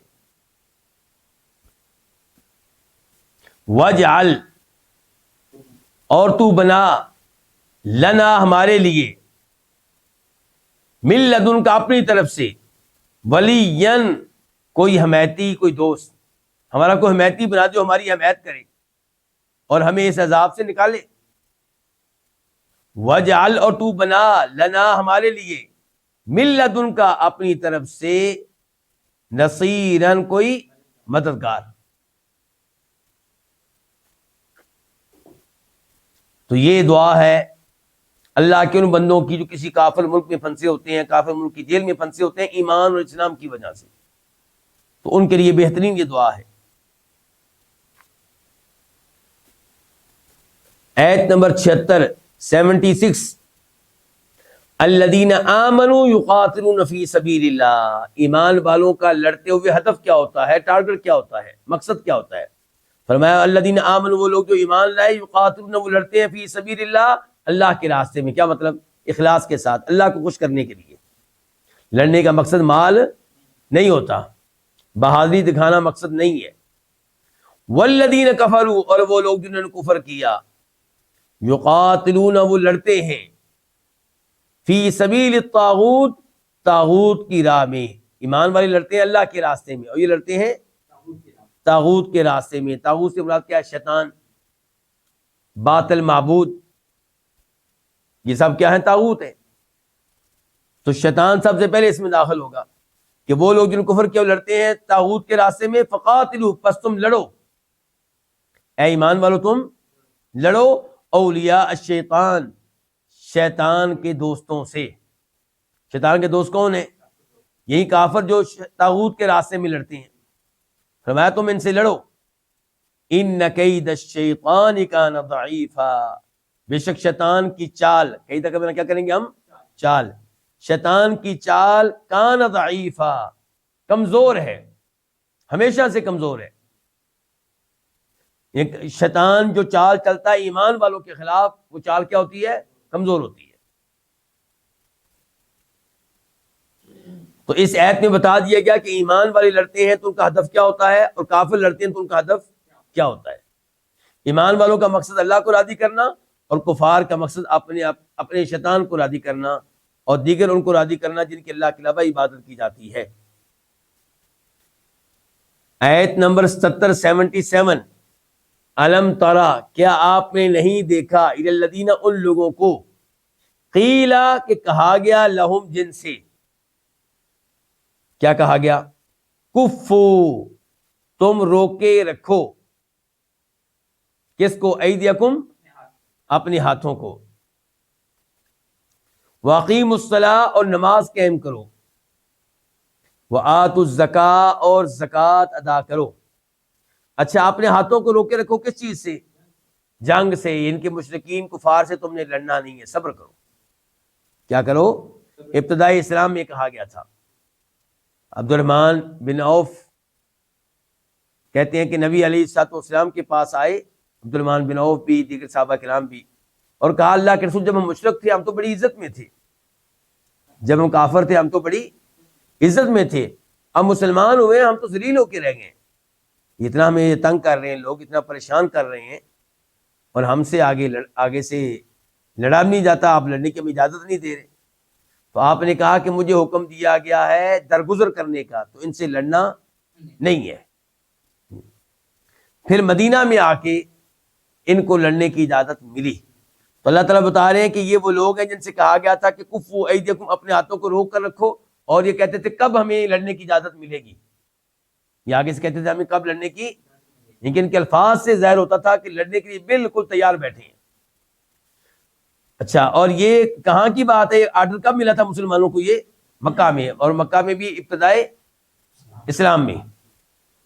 اچھا، اس کا مطلب یہ ہے کہ ابتدائے اسلام میں نماز بھی موجود تھی اور زکوٰۃ بھی موجود تھی. اگرچہ زکوٰۃ کا وہ سسٹم نہیں تھا جو بعد میں ہوا، نصاب کا بتا دیا گیا، کس کو دینا ہے وغیرہ، یہ سب کچھ نہیں تھا. لیکن اللہ کی راہ میں خرچ کرو، یہ زکوٰۃ جو ہے اس کا تصور ان کے یہاں موجود تھا. فلما، پس جب، کتبا، فرض کر دی گئی، لکھ دی گئی، علیہم، ان کے اوپر، القتال، لڑائی، لڑنا. پس جب ان کے اوپر لکھ دیا گیا، فرض کر دیا گیا، کیا فرض کر دیا گیا؟ القتال، لڑنا. کن پہ؟ کمزور ایمان والے اور کمزور ایمان والے. یہ جو کہتے تھے کہ ہمیں کب اجازت ملے گی، تو اب کیا ہوا؟ فرمایا لما کا جواب کیا؟ اذا، تو تب یا اچانک. کس کا منع؟ اذا کا. کیونکہ جب لڑائی ان کے اوپر فرض ہوئی تو اب آپ کو کیا امید تھی؟ آپ کو بھائی وہ تو لڑنے کے لیے بالکل تیار بیٹھیں گے، کیونکہ یہ تو وہ ہیں جن کو مکہ میں کہا تھا پہ ٹھہر جاؤ، وہ تو وہاں پہ لڑنے کی اجازت مانگ رہے تھے. تو اب جب لڑائی فرض کر دی گئی ہے تو ہم کیا امید کر سکتے ہیں؟ فوراً لڑیں گے. لیکن ایسا نہیں ہوا، بلکہ وہ تو لوگوں سے ڈر رہے ہیں. کن لوگوں سے؟ جن سے لڑائی ہوگی. ایسے ڈر رہے ہیں جیسے اللہ سے ڈرا جاتا ہے، یا اس سے بھی زیادہ. تو یہ لڑنے والے کون ہوں گے؟ یہ منافق ہوں گے، کیونکہ وہ بھی مسلمانوں میں شمار ہوتے ہیں. لیکن جب لڑنے کی اجازت مانگی جا رہی تھی تو وہاں پہ منافق نہیں تھے، مکہ میں کوئی منافق نہیں تھے. منافقین کا وجود کہاں تھا؟ مدینہ میں. کیوں؟ منافق کیوں کلمہ پڑھ لیتا ہے اوپر سے؟ اپنی جان بچانے کے لیے، اپنا مال بچانے کے لیے. اس کا مطلب یہ ہے کہ وہاں پہ غلبہ کس کا ہے؟ پھر مسلمانوں کا. تو مکہ میں تو مسلمانوں کا غلبہ نہیں تھا. وہاں منافقین کے الٹ ہو سکتے ہیں، کوئی مسلمان ایسا ہو سکتا ہے جس نے اپنا ایمان چھپایا ہوا ہو، اور وہ جنہوں نے کفر چھپایا ہوا تھا وہ مکہ میں نہیں ہو سکتے. ان کا کفر تو پھیلا ہوا تھا. وہ کہاں تھے؟ مدینہ میں. تو اب آپ دیکھیں کہ کیا آپ نے نہیں دیکھا ان لوگوں کی طرف جن سے کہا گیا کہ کفو، تم روکے رکھو، ایدیکم، اپنے ہاتھ. کن سے روکے رکھو؟ مشرکین سے لڑنے سے. اور نماز قائم کرو اور زکوٰۃ ادا کرو. فلما، پس جب، کتبا، فرض کر دیا گیا، علیم، ان پہ، القتال، لڑنا. تو اذا، تو اچانک، فریق منہم، ان میں سے کئی لوگ. فریق کا میں نام کیا کر رہے ہیں؟ کئی لوگ، کیونکہ فریق میں کئی لوگ ہوتے ہیں نا. تو ان میں سے کئی لوگ، یخشون، ڈرتے ہیں، الناس، لوگوں سے، ڈرنے لگے لوگوں سے. یخشون الناس، ڈرنے لگے لوگوں سے. کخشیت اللہ، اللہ تعالی سے ڈرنے کی مانند. او اشد خشیہ، یا اس سے بھی زیادہ ڈرنا.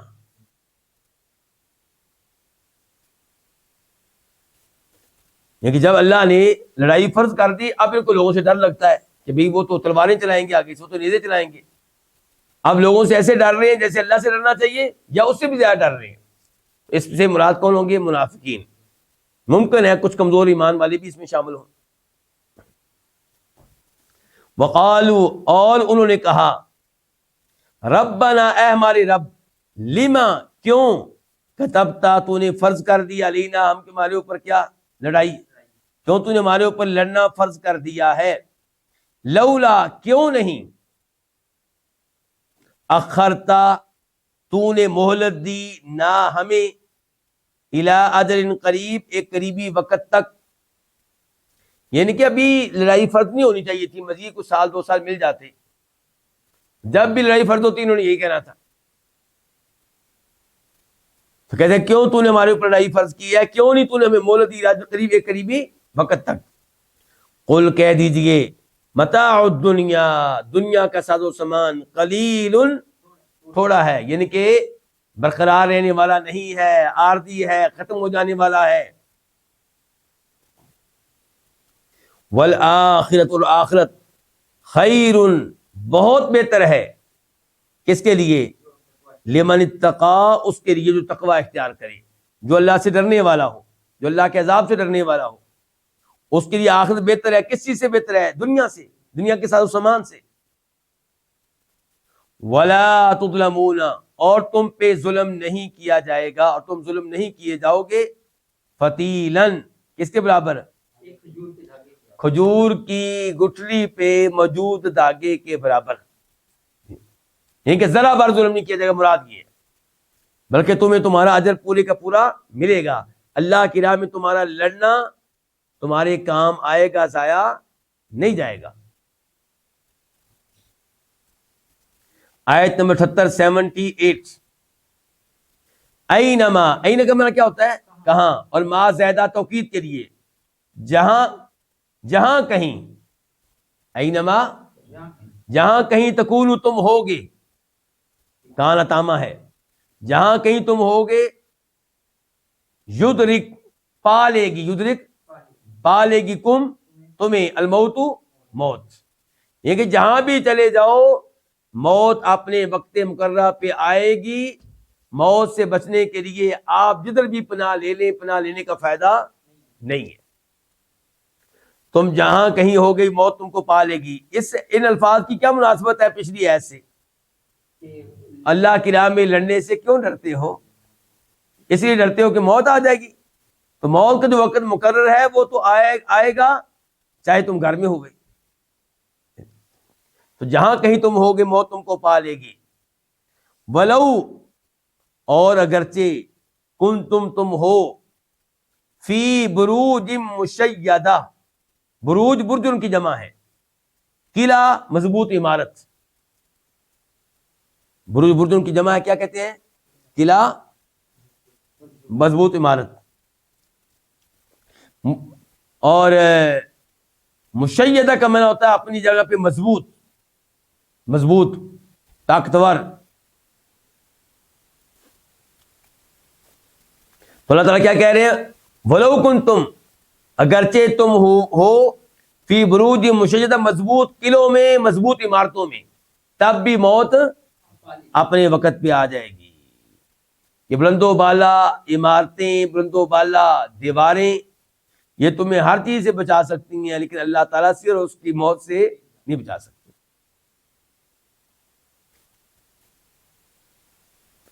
واضح یہاں تک؟ آگے چلیں گے۔ وَإِن تُصِبْهُمْ، اور اگر پہنچے ان کو، حسرتن، کوئی اچھائی، یقولوا، وہ کہتے ہیں، ہذہ، یہ کیا؟ یہ اچھائی، من عند اللہ، اللہ تعالیٰ کی طرف سے ہے۔ اگر مال ملے، سیلری میں اضافہ ہو جائے، بچے ملے، کوئی ایسی صورتحال ہو، تو کیا کہتے ہیں جی؟ یہ اللہ کی طرف سے ہے۔ وَإِن تُصِبْهُمْ سَیِّئَةٌ، اور اگر انہیں پہنچے کوئی سیئہ، برائی، مراد یہاں پہ کیا ہے؟ مصیبت، قحط سالی، تکلیف، تو یقول، وہ کہتے ہیں، ہذہ، یہ من عندک، تیری طرف سے ہے اے محمد۔ کیا مطلب؟ شرک کرنے والے تھے؟ نہیں تو یہ الفاظ کیا مطلب ہے؟ آپ کی طرف سے ہے، مراد یہ ہے کہ نعوذ باللہ، نعوذ باللہ، تو منحوس ہے۔ جب نعمتیں ملتی ہیں تو کہتے ہیں کس کی طرف سے ہیں؟ اللہ کی طرف سے۔ اور جب کوئی مصیبت آتی ہے، کوئی تکلیف آتی ہے، کوئی ازمائش آتی ہے، پھر کہتے ہیں کہ اے محمد، یہ تیری طرف سے ہے، تیری نحوست ہے، نعوذ باللہ من ذالک۔ قل، آپ کہہ دیں، کل، سب کچھ، کیا مطلب؟ اچھائی بھی، برائی بھی، نعمتیں بھی اور مصیبتیں بھی، سب کچھ من عند اللہ، کس کی طرف سے ہے؟ اللہ کی طرف سے ہے۔ ہر مصیبت اور ہر نعمت کا خالق کون؟ اللہ۔ مالک کون؟ اللہ۔ بھیجنے والا کون؟ اللہ۔ فما، یہ ما کون سا بلا؟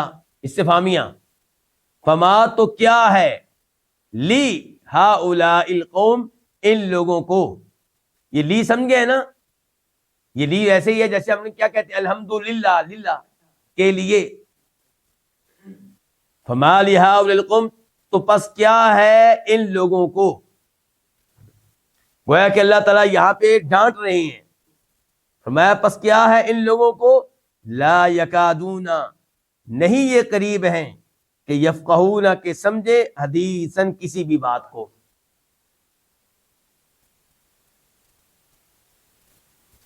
یہ جو کہا گیا ہے نبی علیہ الصلوۃ والسلام کو کہ جو مصیبتیں آتی ہیں تیری وجہ سے ہیں، نعوذ باللہ تو منحوس ہے، تو ایسے الفاظ دیگر انبیاء کرام سے بھی کہے گئے ہیں، کئی نبیوں سے کہے گئے ہیں۔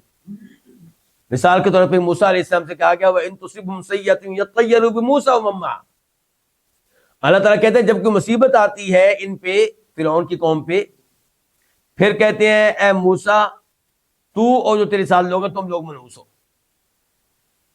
تمہاری وجہ سے کام خراب ہو رہا ہے، جبکہ اسلام ایسے عقیدے کا قائل ہی نہیں ہے۔ آیت نمبر 79 ما اصابک، جو بھی آپ کو ملے، جو بھی آپ کو پہنچے، من حسنہ، یہ من جو ہے اس کو آپ بنا لیں بیانیہ، کیا بنا لیں؟ تو پھر حسنہ کا ترجمہ آپ ما کے ساتھ ہی کریں گے، کیا ہو جائے گا؟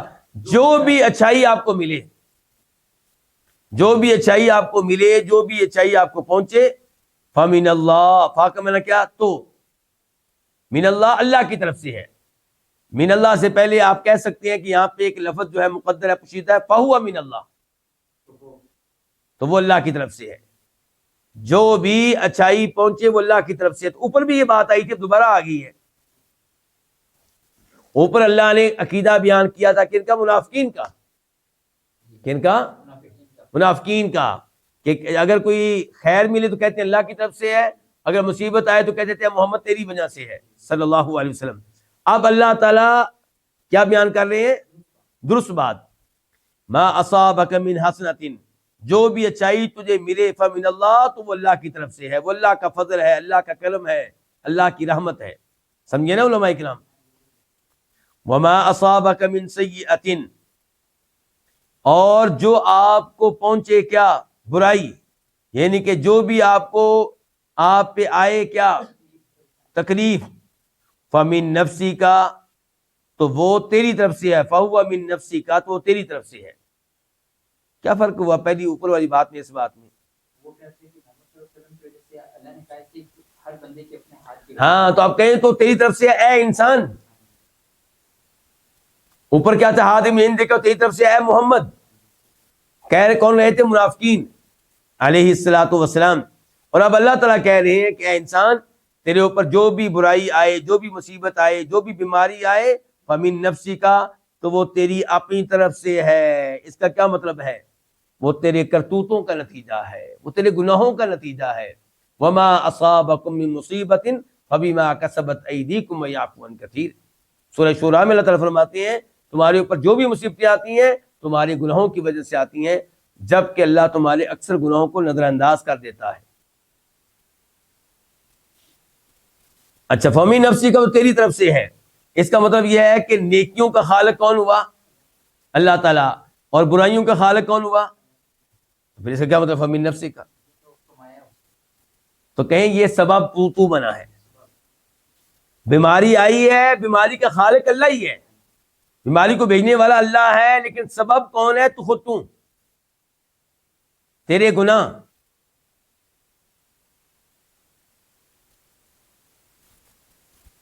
آگے جی، تو اللہ تعالیٰ نے بتا دی یہ ہے درست عقیدہ۔ تو خلاصہ اب کیا نکلا کہ اچھائی ہو یا برائی، نعمتیں ہو یا مصیبتیں، دونوں کا خالق کون؟ اللہ، دونوں کو بھیجنے والا کون؟ اللہ تعالیٰ، لیکن برائی کی نسبت اللہ کی طرف نہیں کی جائے گی۔ وَالشَّرُّ لَيْسَ إِلَيْكَ، بلکہ شر کی نسبت اپنی طرف کی جائے گی کہ میں سبب ہوں اس کا، میرے گناہ ہیں، میرے کرتوت ہیں۔ اور خیر کی نسبت مکمل طور پر اللہ کی طرف کی جائے گی کہ اس میں اللہ کا فضل ہے، اس کا انعام ہے، میرا اس میں کوئی کمال نہیں۔ وَأَرْسَلْنَاكَ بہو کا مطلب کیا؟ اور ارسلنا ہم نے بھیجا ہے کا آپ کو تجھے لِلنَّاسِ لوگوں کے لیے رسولاً رسول بنا کر. ہم نے آپ کو بھیجا ہے لوگوں کے لیے رسول بنا کر. کن کے لیے؟ عربوں کے لیے. سب کے لیے. للناس تمام لوگوں کے لیے. پتا چلا آپ کی رسالت پوری دنیا کے لیے ہے اور قیامت تک کے لیے.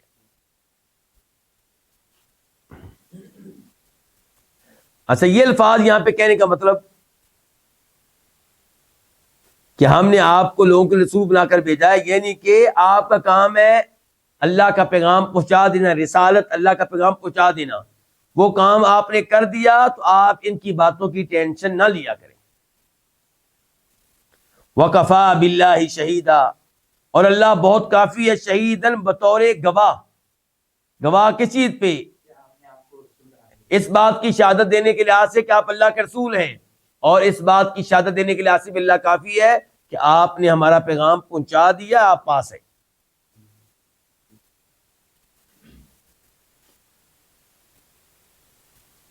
آیت نمبر 80 من یطیع الرسول، من کا مطلب کیا؟ جو یطیع اطاعت کرے، کس کی؟ اس رسول کی. فقط تو تحقیق اطاع اللہ، اس نے اللہ ہی کی اطاعت کی، اس نے اللہ کی اطاعت کی.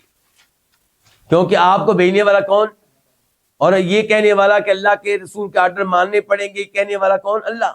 جب آپ اللہ کے رسول کی بات مانتے ہیں تو گویا کہ آپ اللہ تعالیٰ کی بات مان رہے ہیں. شریعت جو آپ کے اوپر آئی ہے، نازل ہوئی ہے، وہ ساری اللہ ہی نے بھیجی ہے، وہ قرآن ہو یا احادیث ہو.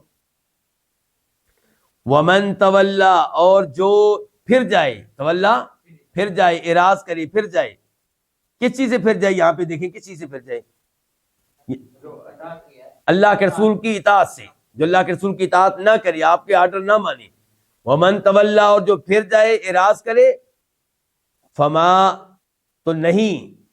فما، تو ما کون سا ہوا؟ نافیہ. تو نہیں ہم نے ارسلنا بھیجا کا تجھے علیہم حفیظا، ان پہ نگہبان بنا کر.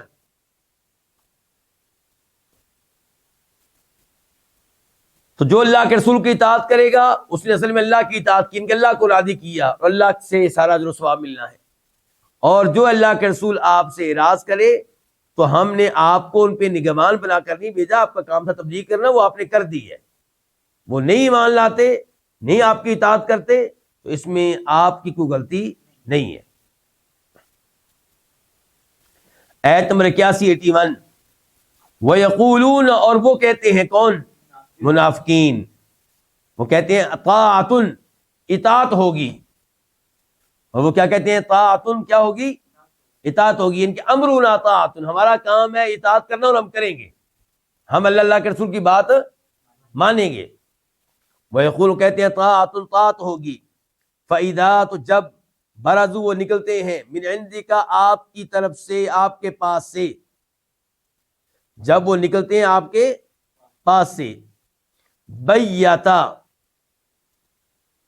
تو بیتا رات مشورہ کرتا ہے، رات مشورہ کرتا ہے. طائفۃ، ایک گروہ، منہم، ان میں سے. جی رات کو، بیتا رات کو مشورہ کرتا ہے. بیتا رات کو مشورہ کرتا ہے. طائفۃ، ایک گروہ، منہم، ان میں سے. غیر الذی تقول، اس کے خلاف. غیر الذی، اس کے خلاف. الذی تقول، جو وہ دن کو کہتا ہے.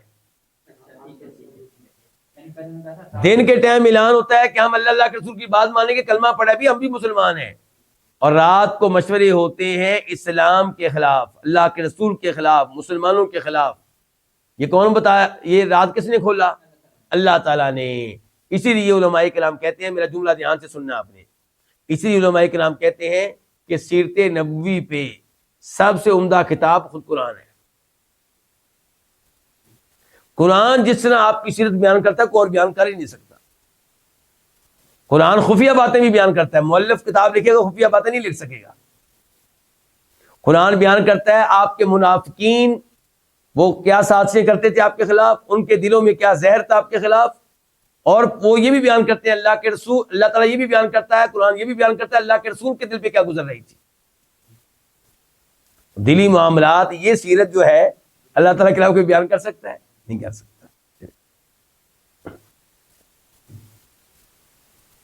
تو تقول کا فاعل کیا ہے؟ طائفہ، گروہ۔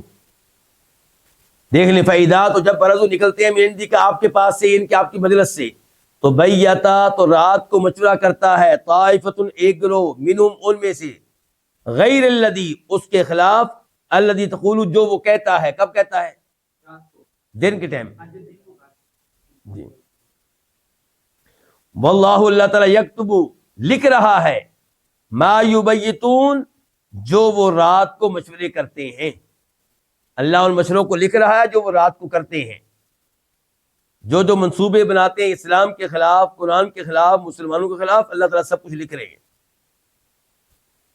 فَأَعْرِضْ عَنْهُمْ، تو آپ ان سے اعراض کیجئے۔ کن سے شہریار؟ کون ہیں یہ لوگ؟ منافقین، کیونکہ بظاہر کیا ہیں؟ وہ مسلمان، سمجھ رہے ہیں نا علماء کرام؟ تو آپ نے ان سے اعراض کرنا ہے۔ آپ کو پتہ ہے نا کہ جناب عمر فاروق نے اور دیگر صحابہ کرام نے کئی بار اجازت مانگی کسی نہ کسی منافق کو قتل کرنے کی، تو آپ نے اجازت نہیں دی۔ آپ نے فرمایا تھا کہ میں نہیں چاہتا کہ لوگ کہیں کہ محمد اپنے ساتھیوں کو قتل کر رہا ہے صلی اللہ علیہ وسلم۔ تو آپ، اللہ تعالیٰ یہاں پہ آپ کو بھی کہہ رہے ہیں، فَأَعْرِضْ عَنْهُمْ، آپ ان سے اعراض کیجیے۔ وَتَوَكَّلْ عَلَى اللَّهِ، اور کس پہ توکل کیجیے؟ اللہ تعالیٰ پہ توکل کیجیے، یعنی کہ آپ کا کوئی نقصان نہیں کر سکیں گے۔ وَكَفَى بِاللَّهِ، اور اللہ بہت کافی ہے، وکیلاً، بطور کارساز، یعنی کہ اللہ وہ ذات ہے جس کے اوپر آپ اپنے معاملات چھوڑ دیں، آپ اللہ کو راضی کرنے میں لگ جائیں، آپ اللہ کی اطاعت کرنے میں لگ جائیں اور اپنے معاملات اللہ کے سپرد کر دیں، اللہ آپ کے کام کرے گا، کیونکہ آپ نے جس کو وکیل بنایا وہ بہترین کارساز ہے، بہترین وکیل ہے۔ آیت نمبر 82 افلا یتدبرون القرآن، حمزہ استفہام کے لیے ہے۔ ہم ترجمہ پہلے کس کا کریں گے؟ فا کا، اردو میں پہلے فا کا۔ پس کیا لا یتدبرون، وہ غور و فکر نہیں کرتے، کس پہ؟ القرآن، قرآن پہ۔ تو قرآن کریم پہ غور و فکر کرنا چاہیے۔ پتہ نہیں غور و فکر کرنے کا مرحلہ کب آنا ہے ہماری زندگی میں۔ کیوں جی؟ ہم تو ابھی تک ترجمہ نہیں سیکھ سکے، تفسیر نہیں سیکھ سکے۔ جس کو صحیح ترجمہ آتا ہے، تفسیر آتی، پھر وہ غور کرے گا نا اس میں اور کیا نقطے ہیں۔ تو فرمایا پس کیا یہ غور و فکر نہیں کرتے قرآن پہ؟ وَلَوْ كَانَ، اور اگر یہ ہوتا، یہ کیا؟ قرآن، من عند غیر اللہ، غیر اللہ کی طرف سے۔ غیر اللہ کس کو کہتے ہیں؟ اللہ تعالیٰ کے علاوہ کسی اور کی طرف سے۔ تو اگر یہ قرآن ہوتا من عند غیر اللہ، غیر اللہ کی طرف سے، لا، البتہ، وجدوا، وہ پاتے، فیہ، اس میں، کس میں؟ اختلافاً کثیرا، بہت زیادہ اختلاف۔ تو جو قرآن میں اختلاف سے مراد یہاں پہ کیا ہے؟ تناقض، تعارض، ٹکراؤ، تضاد۔ اچھا، قرآن کریم میں اختلاف ایسے موجود ہے، آپ کو بتا دوں، لیکن اس اختلاف کو کیا کہتے ہیں ہم آج؟ اختلاف تنوع۔ کون سا اختلاف موجود ہے؟ اختلاف تنوع۔ ایسا اختلاف موجود نہیں ہے جس میں ایک قید دوسری ایسے ٹکرا رہی ہو، یا اس کو مانے یا اس کو مانے، ایک کو چھوڑنا پڑے گا، ایسا اختلاف نہیں ہے۔ ہاں، قرآن میں ایسا اختلاف موجود ہے، تنوع، یعنی کہ ایک جگہ پہ ایک نوع کا ایک چیز کا بیان ہے، دوسری جگہ دوسری نوع کا دوسری چیز کا بیان ہے۔ مثال کے طور پہ اللہ نے کہہ دیا ایک جگہ پہ کہ انک لا تہدی من احببت، سورہ قصص، آپ ہدایت نہیں دے سکتے جس کو آپ چاہیں، لا تہدی، لا، نہیں، نفی کر دی اللہ نے کہ اللہ کے رسول ہدایت نہیں دے سکتے۔ سورہ شورا میں کہا وَإِنَّكَ لَتَهْدِي إِلَىٰ صِرَاطٍ مُسْتَقِيمٍ، آپ تو ہدایت دیتے ہیں۔ اب ہو سکتا ہے کہنے والا کہے لی تم تو کہتے تھے قرآن میں کوئی اختلاف ہے ہی نہیں، کوئی تعارض ہے نہیں، تناقض ہے نہیں، یہاں پہ تو ہے۔ کہیں پہ اللہ کے رسول سے کہا جا رہا ہے لا تہدی، اور کہیں پہ کہا جا رہا ہے تہدی۔ تو ہم کہیں گے یہ اختلاف تنوع ہے۔ ایک جگہ پہ بات ہو رہی ہے ہدایت ارشاد کی، اور دوسری جگہ بات ہو رہی ہے ہدایت توفیق کی، کہ ہدایت ارشاد آپ کرتے ہیں، ہدایت توفیق آپ نہیں کر سکتے۔ اس کو کیا کہتے ہیں؟ اختلاف تنوع۔ تو اختلاف تنوع آپ کو قرآن کریم میں ملے گا، لیکن اختلاف تعارض، تناقض، تضاد یہ آپ کو قرآن کریم میں نہیں ملے گا۔ اور اگر یہ ہوتا کلام بشر کا تو ممکن نہیں ہے کہ وہ 23 سالوں میں کوئی کلام بنائے اور اس میں ٹکراؤ نہ ہو۔ بشر تو بھول جائے گا کہ میں نے 23 سال پہلے کیا کلام بنایا تھا، چاہے اس کا اپنا ہے۔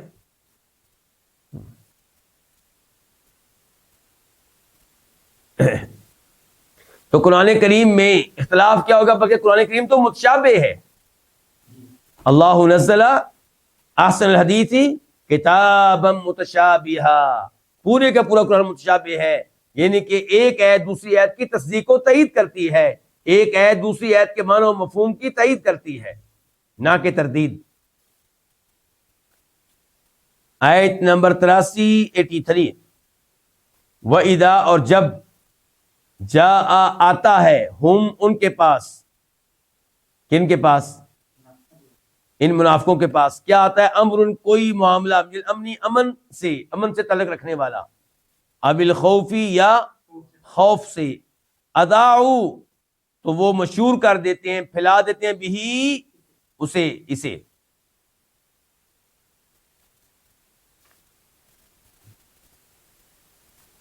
ہاں جی، جو بھی بات ملے اسے اپنی قوم میں، پبلک میں پھیلا دینا ٹھیک ہے۔ اس ایت کی خلاف ورزی کر رہے ہیں عام طور پہ آج کل اسلامی ممالک میں ٹی وی چینلز پہ بیٹھنے والے۔ وہ تو تھوڑی سی خبر ملتی ہے، اس میں مزید مرچ مسالہ لگا کے اس کو ایسا پھیلاتے ہیں کہ وہ تردید کرے بھی تو کوئی اس کی بات سننے والا نہیں۔ تو یہ غلط انداز ہے، اور حکومت وقت کو حق حاصل ہے کہ ایسے لوگوں کے اوپر پابندی لگائے، انہیں لگام ڈالے، ورنہ کسی ملک میں سکون نہیں ہو سکتا۔ پھر یہ کہ آپ کے ملک میں 150 صحافی ہیں اور الٹی سیدھی ہر وقت چھوڑتے رہتے ہیں، کسی راز کو راز نہیں رہنے دیتے۔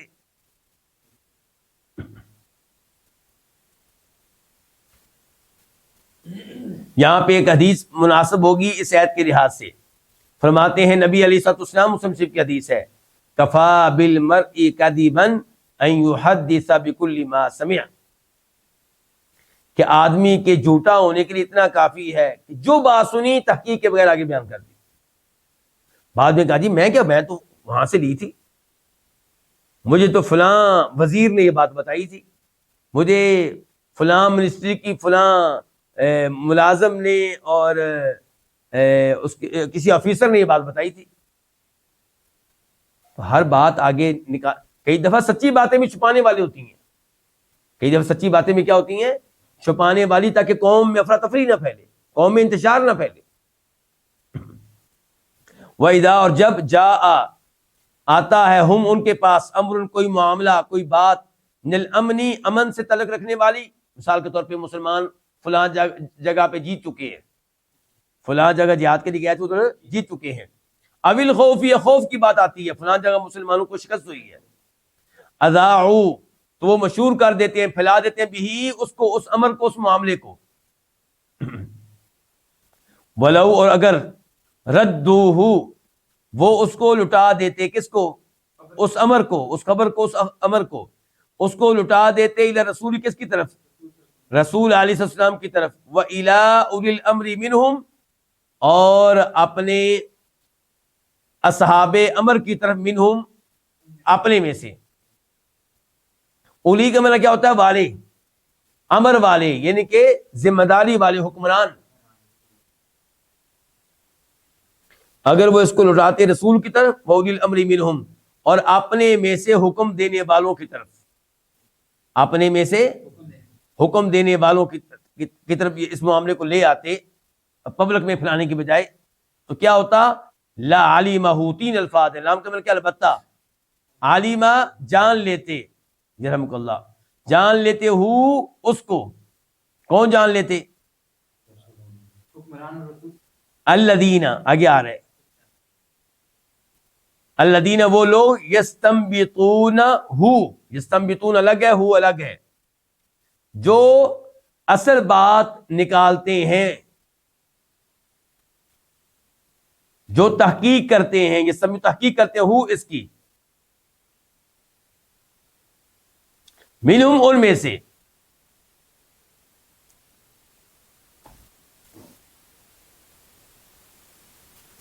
مراد یہ ہے کہ جب کوئی خبر آئی تھی تو پبلک میں پھیلانے کی بجائے اللہ کے رسول کے پاس لے کر آتے علیہ الصلوۃ والسلام، یا جو دیگر ذمہ داران ہیں ان کے پاس لے کر آتے، تو وہ اس بات کے اوپر غور و خوض کرتے اور اس کے کسی نتیجے تک پہنچنے کی کوشش کرتے، اور پھر وہ فیصلہ کرتے کہ یہ بات پبلک میں پھیلانی ہے یا اس کو چھپانا ہے۔ مجھے یاد آ رہا ہے کہ نبی علیہ الصلوۃ والسلام جب جنگ خندق لڑ رہے تھے، جنگ احزاب، جنگ خندق، اس میں مسلمانوں کے خلاف کئی فوجیں تھیں، کئی لشکر تھے۔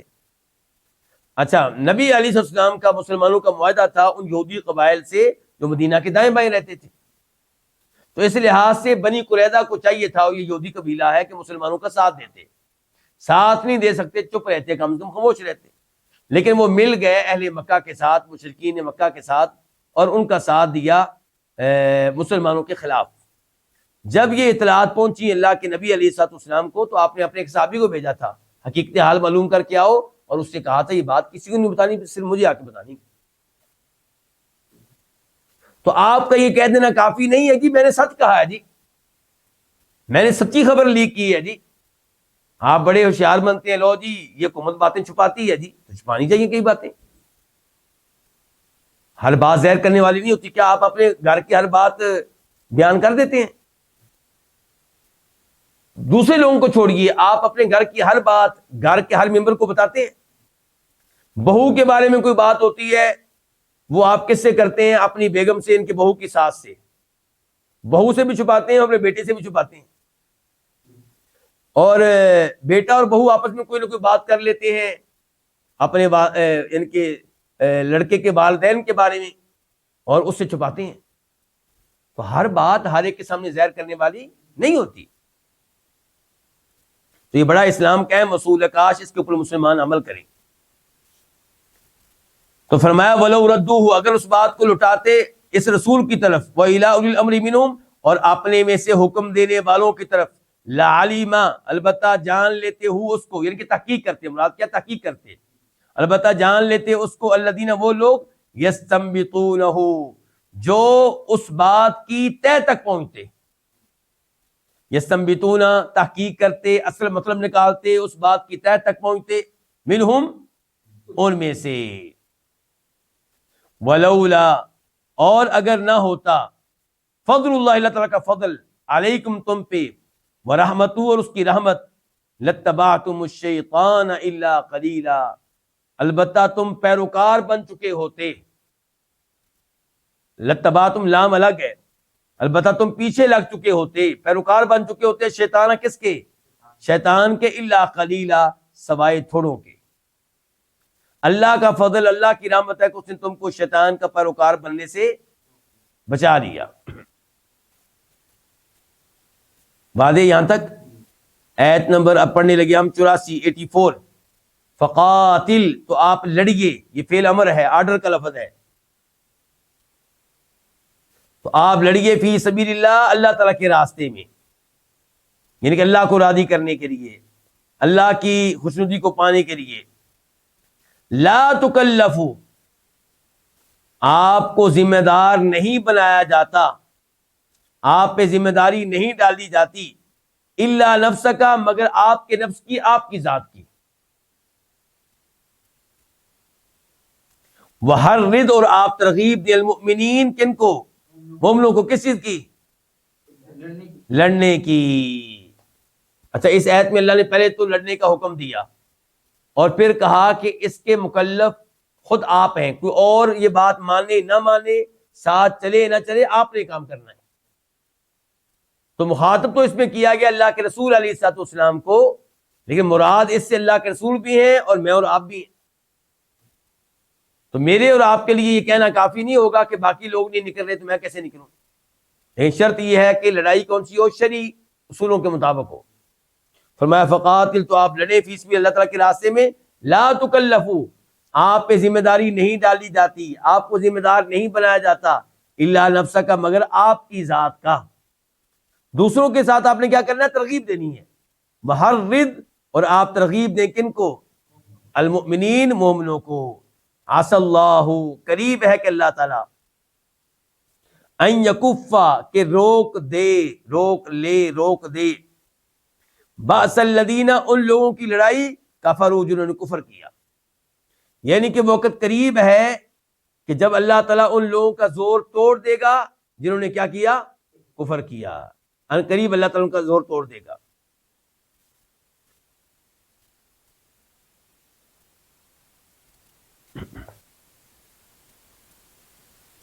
یہ جو یہاں پہ کہا گیا ہے نا کہ اللہ کی راہ میں لڑیے، آپ کو ذمہ دار بنایا جاتا ہے صرف آپ کی ذات کا، اسی سے ملتے جلتے الفاظ ہیں سورہ مائدہ میں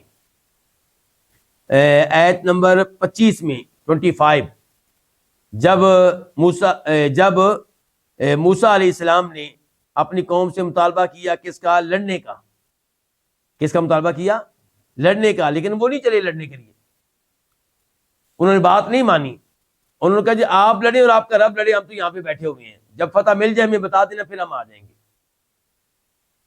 تو وہاں پہ موسیٰ علیہ السلام نے کیا کہا تھا، ربی انی لا املک الا نفسی واخی، یا اللہ میں تو صرف کنٹرول رکھتا ہوں اپنے اوپر اور اپنے بھائی کے اوپر، میرا بس ان کے اوپر نہیں چلتا، ان کو سمجھا سکتا ہوں، ففرق بیننا وبین القوم الفاسقین، یا اللہ اب ہمارے درمیان اور ان فاسق لوگوں کے درمیان فیصلہ کر دے، جدائی ڈال دے۔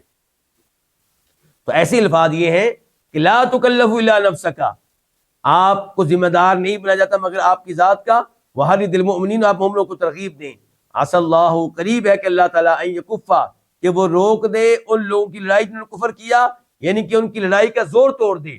وقت جلد آنے والا ہے کہ آج کل تو وہ حملے کر رہے ہیں نا مدینہ پہ، کبھی بدر کی لڑائی میں، کبھی احد کی لڑائی میں، کبھی احزاب کی لڑائی میں، وقت آنے والا ہے کہ ان کا زور ٹوٹ جائے گا، حملہ کرنے کی ان کو ضرورت نہیں ہوگی۔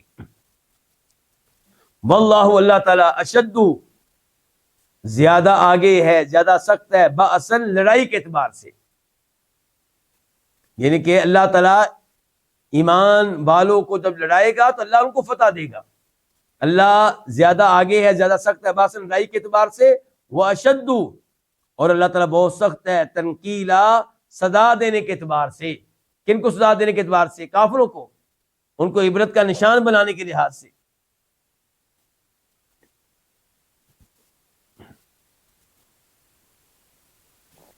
آیت نمبر 85 من یشفع شفاعتا حسنا، یرحمک اللہ، جو شفاعت کرے شفاعتا حسنا، کیسی شفاعت؟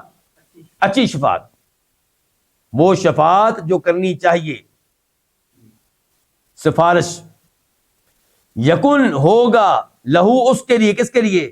شفاعت کرنے والے کے لیے، نصیب، ایک حصہ، منہا، اس میں سے، کس میں سے؟ اس اچھی شفاعت میں سے، ان کو اس کو بھی ثواب ملے گا۔ جب شفاعت اچھی ہے تو وہ آپ کریں، آپ کو بھی کیا ملے گا؟ جو ثواب ملے گا۔ وَمَن يَشْفَعْ شَفَاعَةً سَيِّئَةً، اور جو شفاعت کرے کون سی؟ بری شفاعت، غلط شفاعت، یکن، ہوگا، اللہ، اس کے لیے، کفر، ایک حصہ، منہا، اس میں سے، کس میں سے؟ یعنی کہ اس کے اوپر بھی گناہ ہوگا، اس کے اوپر بھی، اس کو بھی گناہ ملے گا بری شفاعت کرنے کا۔ اس سے پتہ چلا کہ کسی بھی جگہ غلط شفاعت نہیں کرنی چاہیے، اور اچھی شفاعت کیجئے۔ اگر کسی کا کہیں پہ حق بنتا ہے اس کی شفاعت کرنا درست ہے تو وہ آپ کیجئے۔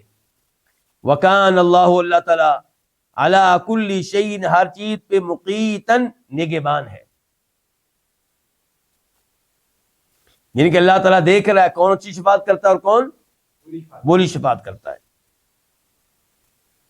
آیت نمبر 86 وَإِذَا، اور جب، حُیِّیتُم، تمہیں زندگی کی دعا دی جائے، تمہیں سلامتی کی دعا دی جائے،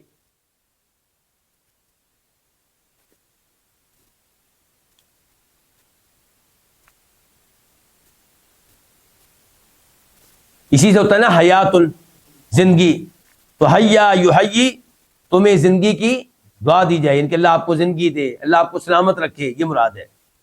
وَإِذَا حُیِّیتُم بِتَحِیَّةٍ، اور جب تمہیں کوئی بھی زندگی کی دعا دی جائے، تحیہ، زندگی کی، زندہ رہنے کی کوئی بھی دعا، سلامت رہنے کی کوئی بھی دعا، اور جب تمہیں کوئی بھی سلامت رہنے کی دعا دی جائے، کوئی بھی زندہ رہنے کی دعا دی جائے، فحیو، پس تم زندہ رہنے کی دعا دو، سلامت رہنے کی دعا دو، بھی احسن منہا، اس سے بہتر. کس سے بہتر؟ جو آپ کو دی گئی ہے. مثال کے طور پہ اس نے کہا السلام علیکم، اللہ تمہیں سلامت رکھے. اس نے کتنے الفاظ کہیں؟ 2. آپ کیا کہیں گے آگے سے؟ وعلیکم السلام ورحمۃ اللہ. آپ نے اضافہ کر دیا نا اس سے. اچھا، اور اس نے کہا السلام علیکم ورحمۃ اللہ، تو آپ کیا کہیں گے؟ وعلیکم السلام ورحمۃ اللہ وبرکاتہ. او یا ردو، تم لوٹا دو ہا، اسی کو. ہاں، یعنی کہ ہا کی ضمیر جاری وہ تحیہ کی طرف، یعنی کہ تم اسی سلامتی کی دعا کو لوٹا دو. اس نے کہا السلام علیکم، آپ بھی کہہ دیں وعلیکم السلام. لیکن بہتر کیا ہے؟ آپ بڑھا دیں، آپ کو زیادہ جو ثواب ملے گا. ان اللہ، بے شک اللہ تعالی، کانا ہے، علی کل شیء، ہر چیز پہ، حسیباً، خوب محاسب، کامل محاسب، اچھی طرح حساب کرنے والا. اس ایسے پتہ چلا کہ ایک دوسرے کو سلامتی کی دعا دینی چاہیے. السلام علیکم کم از کم آپ کہہ لیں، اور الفاظ آپ اگر آپ کو نہیں آتے تو کم از کم یہ تو آتے ہیں. ورنہ عربی تو یہ بھی کہتے ہیں حیاک اللہ، اللہ آپ کو زندگی دے، اس میں یہی ہوتا ہے. تو چلیں آپ اتنا ہی کہتے رہے السلام علیکم وعلیکم السلام، لیکن اس کو عام کریں، اس کو پھیلائیں، اس کو بوجھ نہ سمجھا جائے. یہ مفت کی نیکیاں ملتی ہیں، مفت کی دعائیں ملتی ہیں. یعنی کہ آپ اپنے گھر میں ایک کمرے میں جائیں السلام علیکم، پھر دوسرے کمرے میں گئے السلام علیکم، تیسرے میں گئے السلام علیکم. آپ کے پاس آپ کا بیٹا آیا السلام علیکم، آپ نے کہا پانی لے کر آؤ، دوبارہ آیا پھر کہے السلام علیکم، پھر آپ نے کہا نمک لے کر آؤ، دوبارہ آیا پھر کہے السلام علیکم. یعنی کہ اسلام کو پھیلانا چاہیے. پتہ نہیں لوگ اس کو بوجھ کیوں سمجھتے ہیں، حالانکہ اس میں فائدہ ہی فائدہ، دنیا کا بھی اور آخرت کا بھی.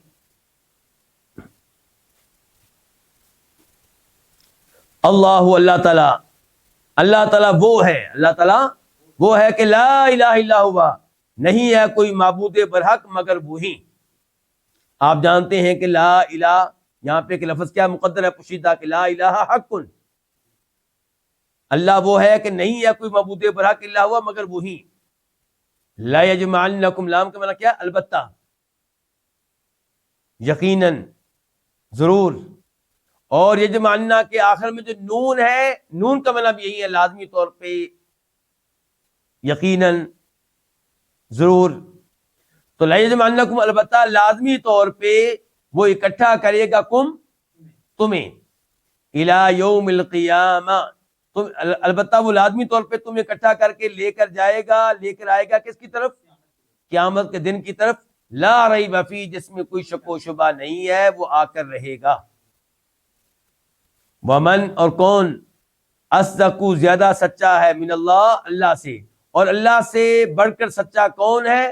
حدیثاً، گفتگو کرنے کے لحاظ سے، کلام کے لحاظ سے. تو اللہ تعالیٰ کے کلام کو یہاں پہ کیا کہا گیا ہے؟ حدیث.